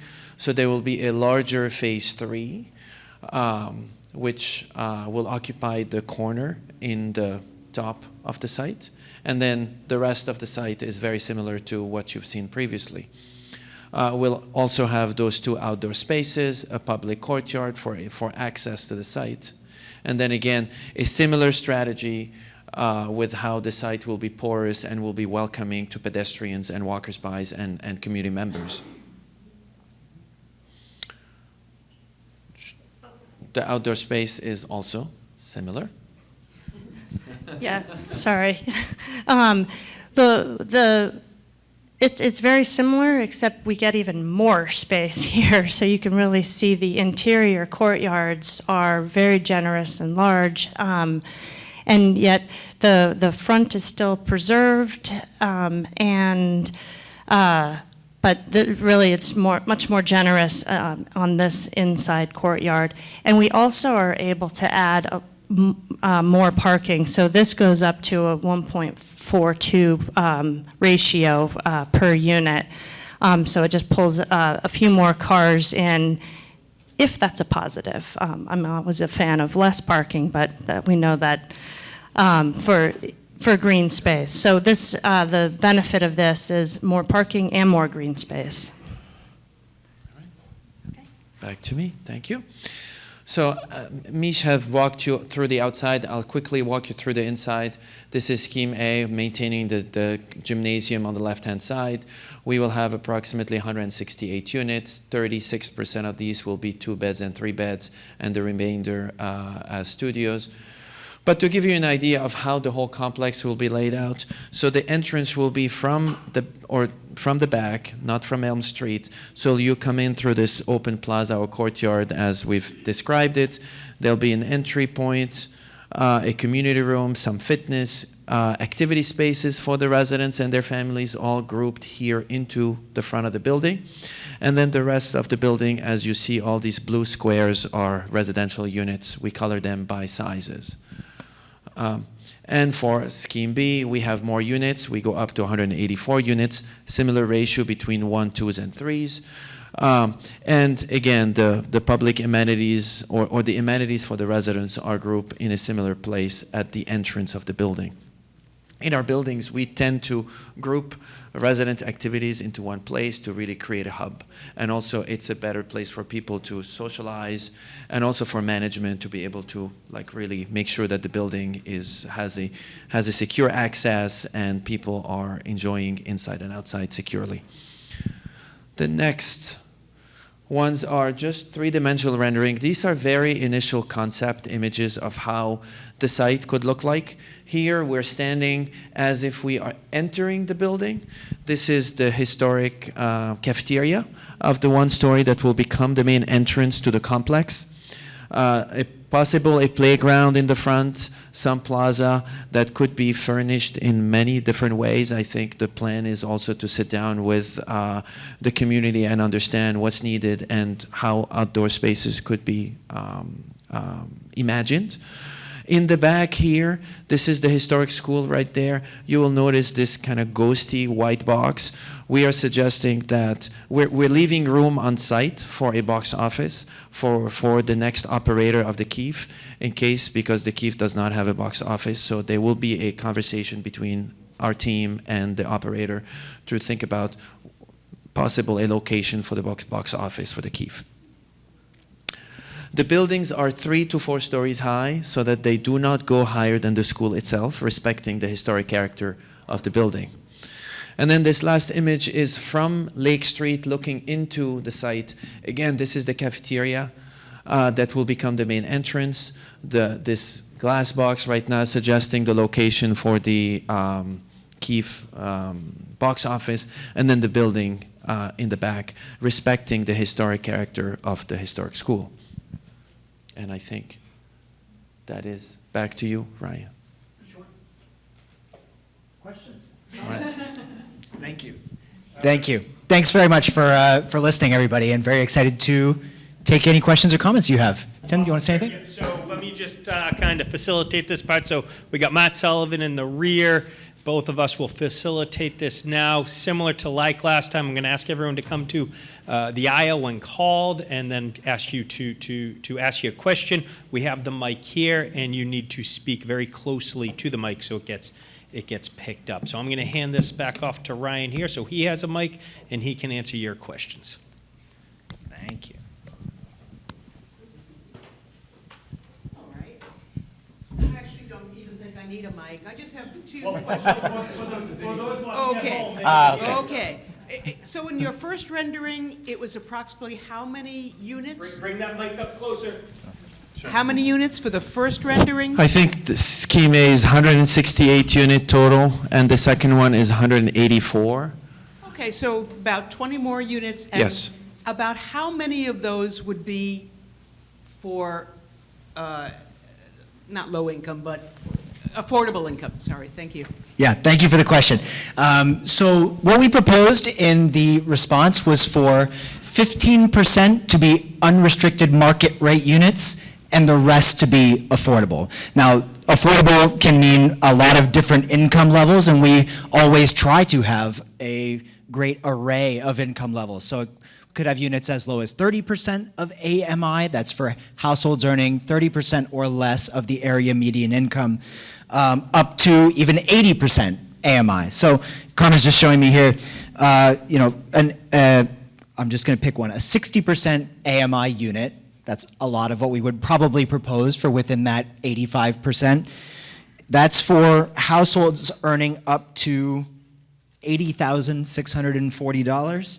If it's I think that's probably a 3 or 4 person household, and down to $56,460 if it's a single person household. So we would look to work with you, the community, to figure out what that right mix is, but we think that a combination of that conversation and what makes this project competitive for funding sources, because whenever we apply for funding sources, we send in an application and there's point scoring, a rubric that determines whether you're awarded or not. So finding that balance between what we hear from you all, it makes sense here, and what makes it competitive, I think we would strike. But 85% affordable is what we have proposed. Anything you want to add? No? Thank you very much. Fred, I saw that you had a question. I'm going to ask you to stand up and get in that aisle. And then Paul, I'll get you. Okay. It's an 8-acre site, I believe it's 9 acres, yes. so 160 units is low density. Fair enough. How many people do you think going to be in there a year? Have it all sold? How many people would be living in the 160 units? Yes. Is that the question? So this is it right here. Let me go back to Scheme A. So 168 units. We can't say for sure, of course, right? But what's been proposed is 10 studios, 97 one-beds. So one-bed units will have 1 or 2 people generally, right? 45 two-bedrooms, and 16 three-bedrooms. So somebody with better math skills than me can try to do the multiplication, but I would guess we're 250 to 300 probably. Yeah, so pretty low density. Fair enough. How come you haven't considered a more dense approach? A little bit less space, less parking, with a little bit more density. Thank you for that question. And not usually one that we hear, but I'm happy to hear it. Yeah. So and maybe I'll ask Philippe to comment as well on the site plan. But we're always about striking the balance between creating open space, right? Open space accessible to the community. That's part of the legacy of this site, is open space.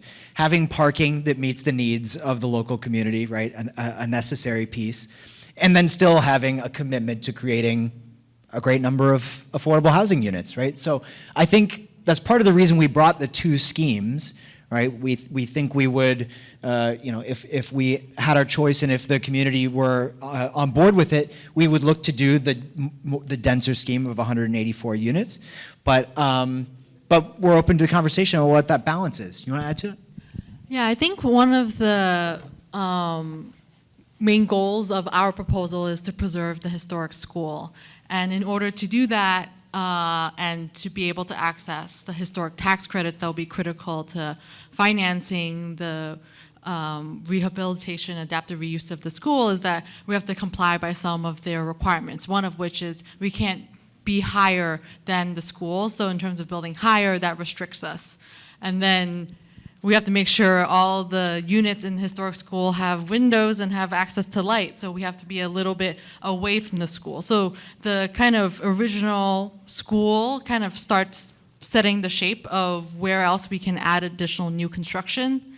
And one of the other things is for building mixed income affordable housing, we have to rely on scarce state resources because these are income restricted, which means your revenues aren't very high, and the capital stack, the financing capital stack, relies on low-income housing tax credits that the state allocates, and they wouldn't be, it would be really hard for them to finance a 300-unit project because there's caps on the availability of scarce resources. So it's balancing those things, and I think we could explore more units, and it would just mean kind of right now we're envisioning 2 phases. It might mean more additional phases and balancing with parking. If parking, we hear that Nashua residents don't need any parking. We can build more, build more units on here.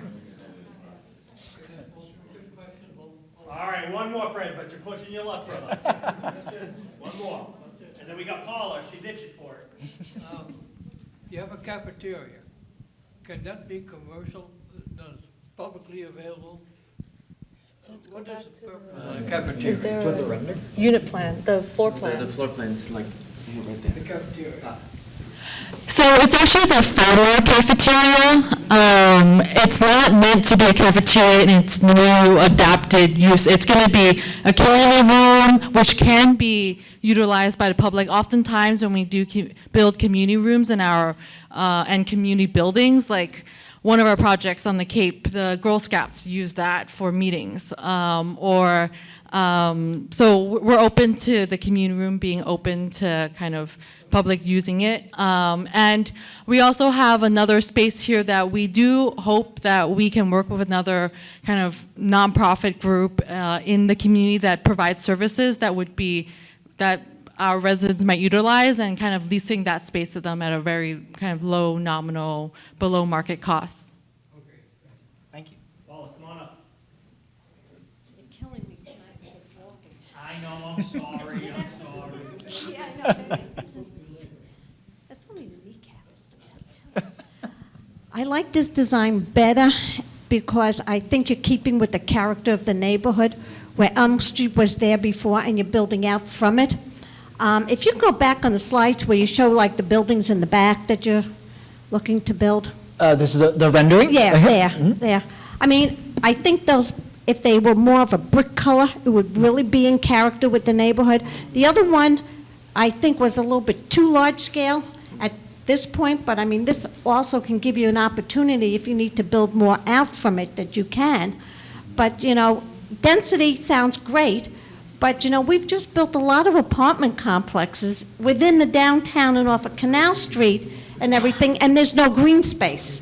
And that's been the problem when I listened. I've gone to a lot of these informational hearings here, and the biggest thing that everybody said, there's no green space. And the green space is none for kids to go out and play. So if you're looking to have a 3 bedrooms, you're going to have at least 2 to 3 kids there. And if you're going to have 2 bedrooms, you're going to have at least 1 child. And then there's no green space. So why would parents want to rent someplace where the kids can't go out and play? So at least this one, thank you, Fred. I appreciate when you say that to me. I feel honored, Fred. At least this is showing the green space, and you're seeing that the children get to play there. The building isn't going to be that high, so it's going to stay within the character of the neighborhood. And that's what my concern was with the first presentation with the other company, that they built out so much. The character, you lost of what Elm Street was all about when you go back in history. And if you take a look at some of the other schools that I think on Temple Street, and even if you take a look at the clock tower that used to be a factory, we kept the character of the building. And, you know, this is to a lot of I had 2 kids that went to Elm Street. And people want to remember the building for what it was. And I think this is something that you could start with and then probably expand as time goes on if you needed to. Thank you. Well, thank you very much. Thank you.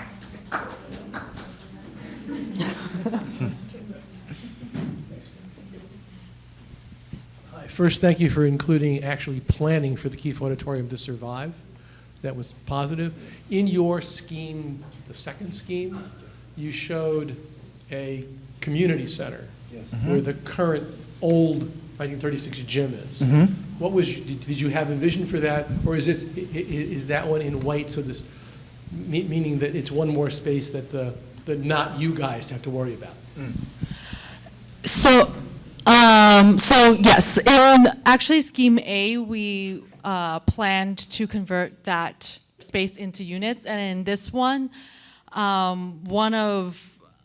think it's not completely set in stone yet. One idea is that I had talked to other community stakeholders who would like active gym space, and we would be open to another organization using that. But I think it can also be a space that is similar to what we did at the Pride, that is like a space that is a larger activity space for residents and can be open for public use at certain times.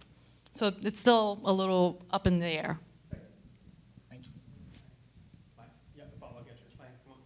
Maya, local journalist with the Nashua Inc. Hi, so my question is there a advantage or disadvantage to redeveloping an existing building as opposed to tearing down and building new from a cost perspective, but just in general? Great question. You want to take that one? Or? I'm happy to. Sure. I can. Go ahead.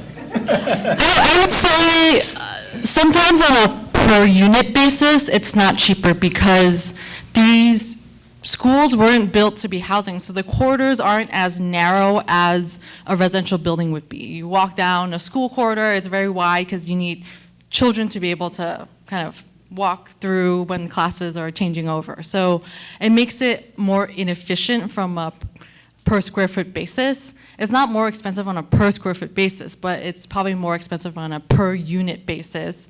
That's why utilizing those historic tax credits is really critical and key, because that helps offset that cost. I would add that it is substantially more sustainable, right? We are keeping, I don't even want to guess how many tons of landfill out of the waste system by not knocking down buildings in general. Anything you want to add? Yeah, can we go back to this? Yeah, because I think you trigger a passion of mine. And just quickly into this. They are complex, but they're also a labor of love. And at the same time, they give us an outcome and a product that no new building can do. Not because new buildings are not good, just because we will never build a residential unit. Come on. Come on, this is like going back in history, literally. I want this one picture of that unit. We can never build a unit that has this much natural light, has this quality of interiors, and you know what? What if there's a chalkboard behind your bed and you can write your recipes or your mental notes as we all get older and we forget things? So there's these beautiful moments that buildings like these stay with you as community members, because this building's being renovated. And that's actually the emotional capital that no one can take away from you, because the building has been renovated and it stays in your neighborhood for the next how many years? Yeah. All right. You can hand that back to Ryan, and I'm going to go and get more questions. Bob, I got you. Yep, come on over to the middle here. How many questions you got now? 3? Okay. So more like a couple of thoughts and like one question type. All right. Yeah. It's your floor. So first of all, I wanted to echo the fact that I also agree that I wish y'all would keep more of the rustic design that we have in this city, with like the bricks and stuff like that. So less modern, more rustic. Because I think the rustic design of the city is what our charm is. And then mixed feelings on the density part. More housing would be nice. I mean, obviously, I think y'all are doing better when it comes to green space and having more affordable housing. But I would like to see more of the dense design of the first presentation that we had. And then my question was, again, I want to advocate for the disabled community. I just want to make sure that there will be accessibility in terms of traveling for people who use all kinds of mobility aids, and for obviously keeping walking pedestrians too, and making sure that there are accessibility entrances at all entrances of this area. And also, I would an accessibility in the apartments as well.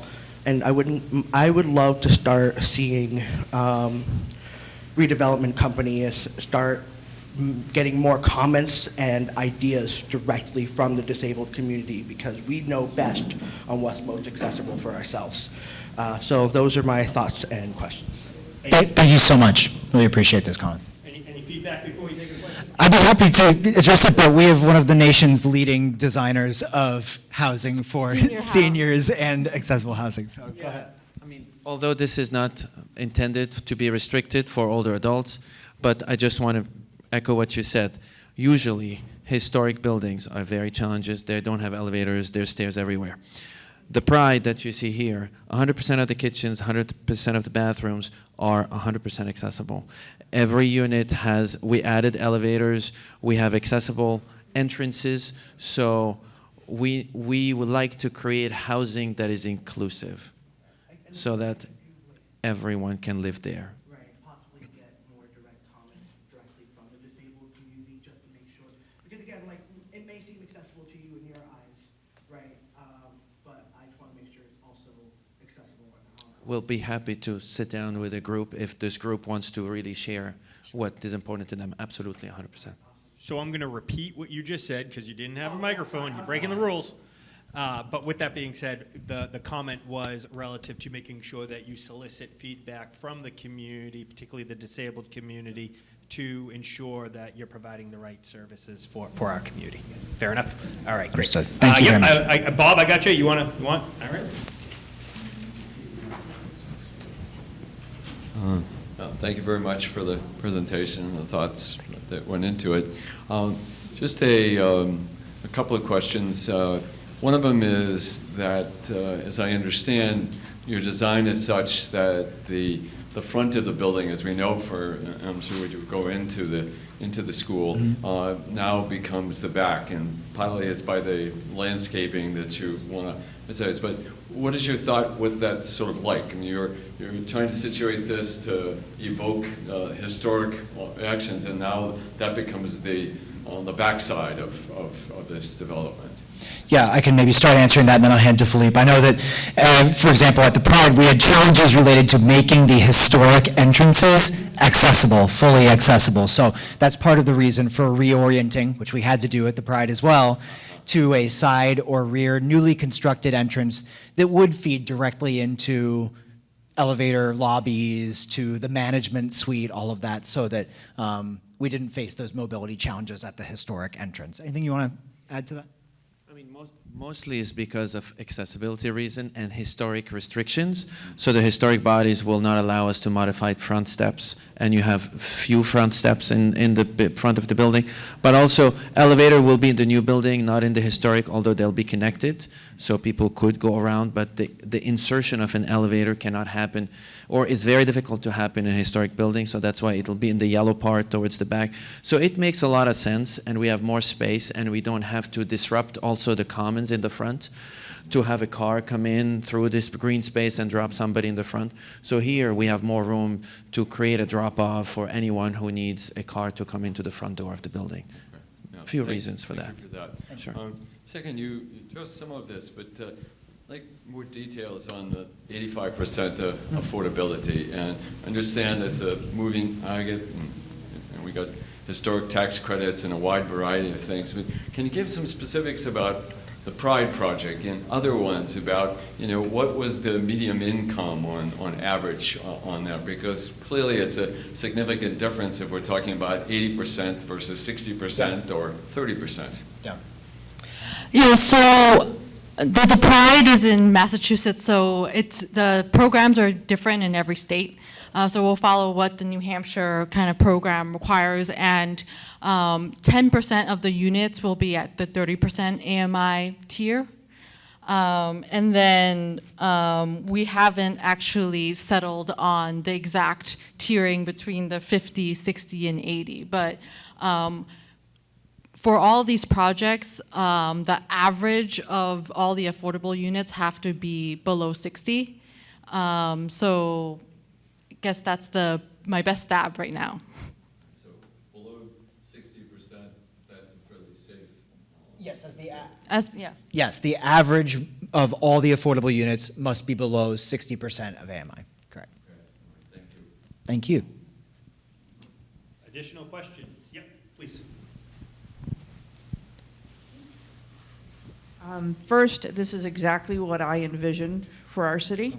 I think parking is super important. When you come home from work, you want to park your car. You don't want to think there's supposedly enough spaces, but you got to go around the block and find a public one. That's not the idea coming home. I love the green space because, again, it is a big parcel, and you lose that when in a lot of development. But I want to commend or compliment that there's a full team here that has come out. They seem super passionate about what they want to do for us, and that means as much to me as that plan. So thank you. Thank you so much. Other questions? Yes, please. Yeah, a bit similar to my mother. Yeah, minor differences, but pretty similar. I also want to commend the lot of use of green space. That is really nice to see. As growing up in my whole life in Nashua, there's not been that many green space besides the occasional park here and there, very rarely along the road. So this is really nice to see. I find that really nice. And also I share in the same kind of concerns with the prior design from earlier, that there wasn't enough parking. And it is really nice to see, how ingrained it is, that it does feel natural to see where the parking is, and also that there's so much green space. I think that's really nice. And I also want to commend, when I saw the listing of the the 1, 2, 3 bedroom places, of being a young person, I am not going to be starting a family quite immediately. So in the prior design, I would have had no place to live. That would have been out of the question. But this, I actually could live in my own city, which feels pretty great to me. So, selfishly, my selfish reason, but community, it's so nice to see such a well-made design and feel really excited saying, Scheme A seems great. Oh, Scheme B also feels really great. So, feeling really excited. It's really nice to feel. Thank you. Thank you so much. That's very nice. All right, any last minute questions? All right, not seeing any other questions, gonna give the floor to you to make some final comments, but before I do, just want to remind everyone that there's an opportunity for you to provide feedback in the rear of the room, including an option for you to vote for which proposal you'd like best. Please feel free to do that at your leisure. And then finally, we will be back here again on Saturday at 1 o'clock to do this all over again. And please encourage those to attend. So Ryan, the floor is yours. Sure. Well, I'm not going to make you stay here any longer. You've had a long enough night, but thank you so much for having us. We really, really appreciate you being here. Appreciate your comments. We hope you I'm glad to hear at least some of you felt our enthusiasm and passion for this work. We did not end up doing this work by accident, right? We are all here because we're passionate about it, and would be honored to work with you here. So thank you so much. Ryan, just one last point. During the prior presentation, there was an ask that maybe a public email get set up, and that, so if the community wants to email you, it would be great if you could provide that to us. We'll make sure it gets publicized. Sure. Because I want to make sure that you're able to speak directly. That was an ask that came up in an earlier presentation. I want to provide an equal opportunity. Happy to set that up. Thank you. All right. Thanks all. Thank you. Great job.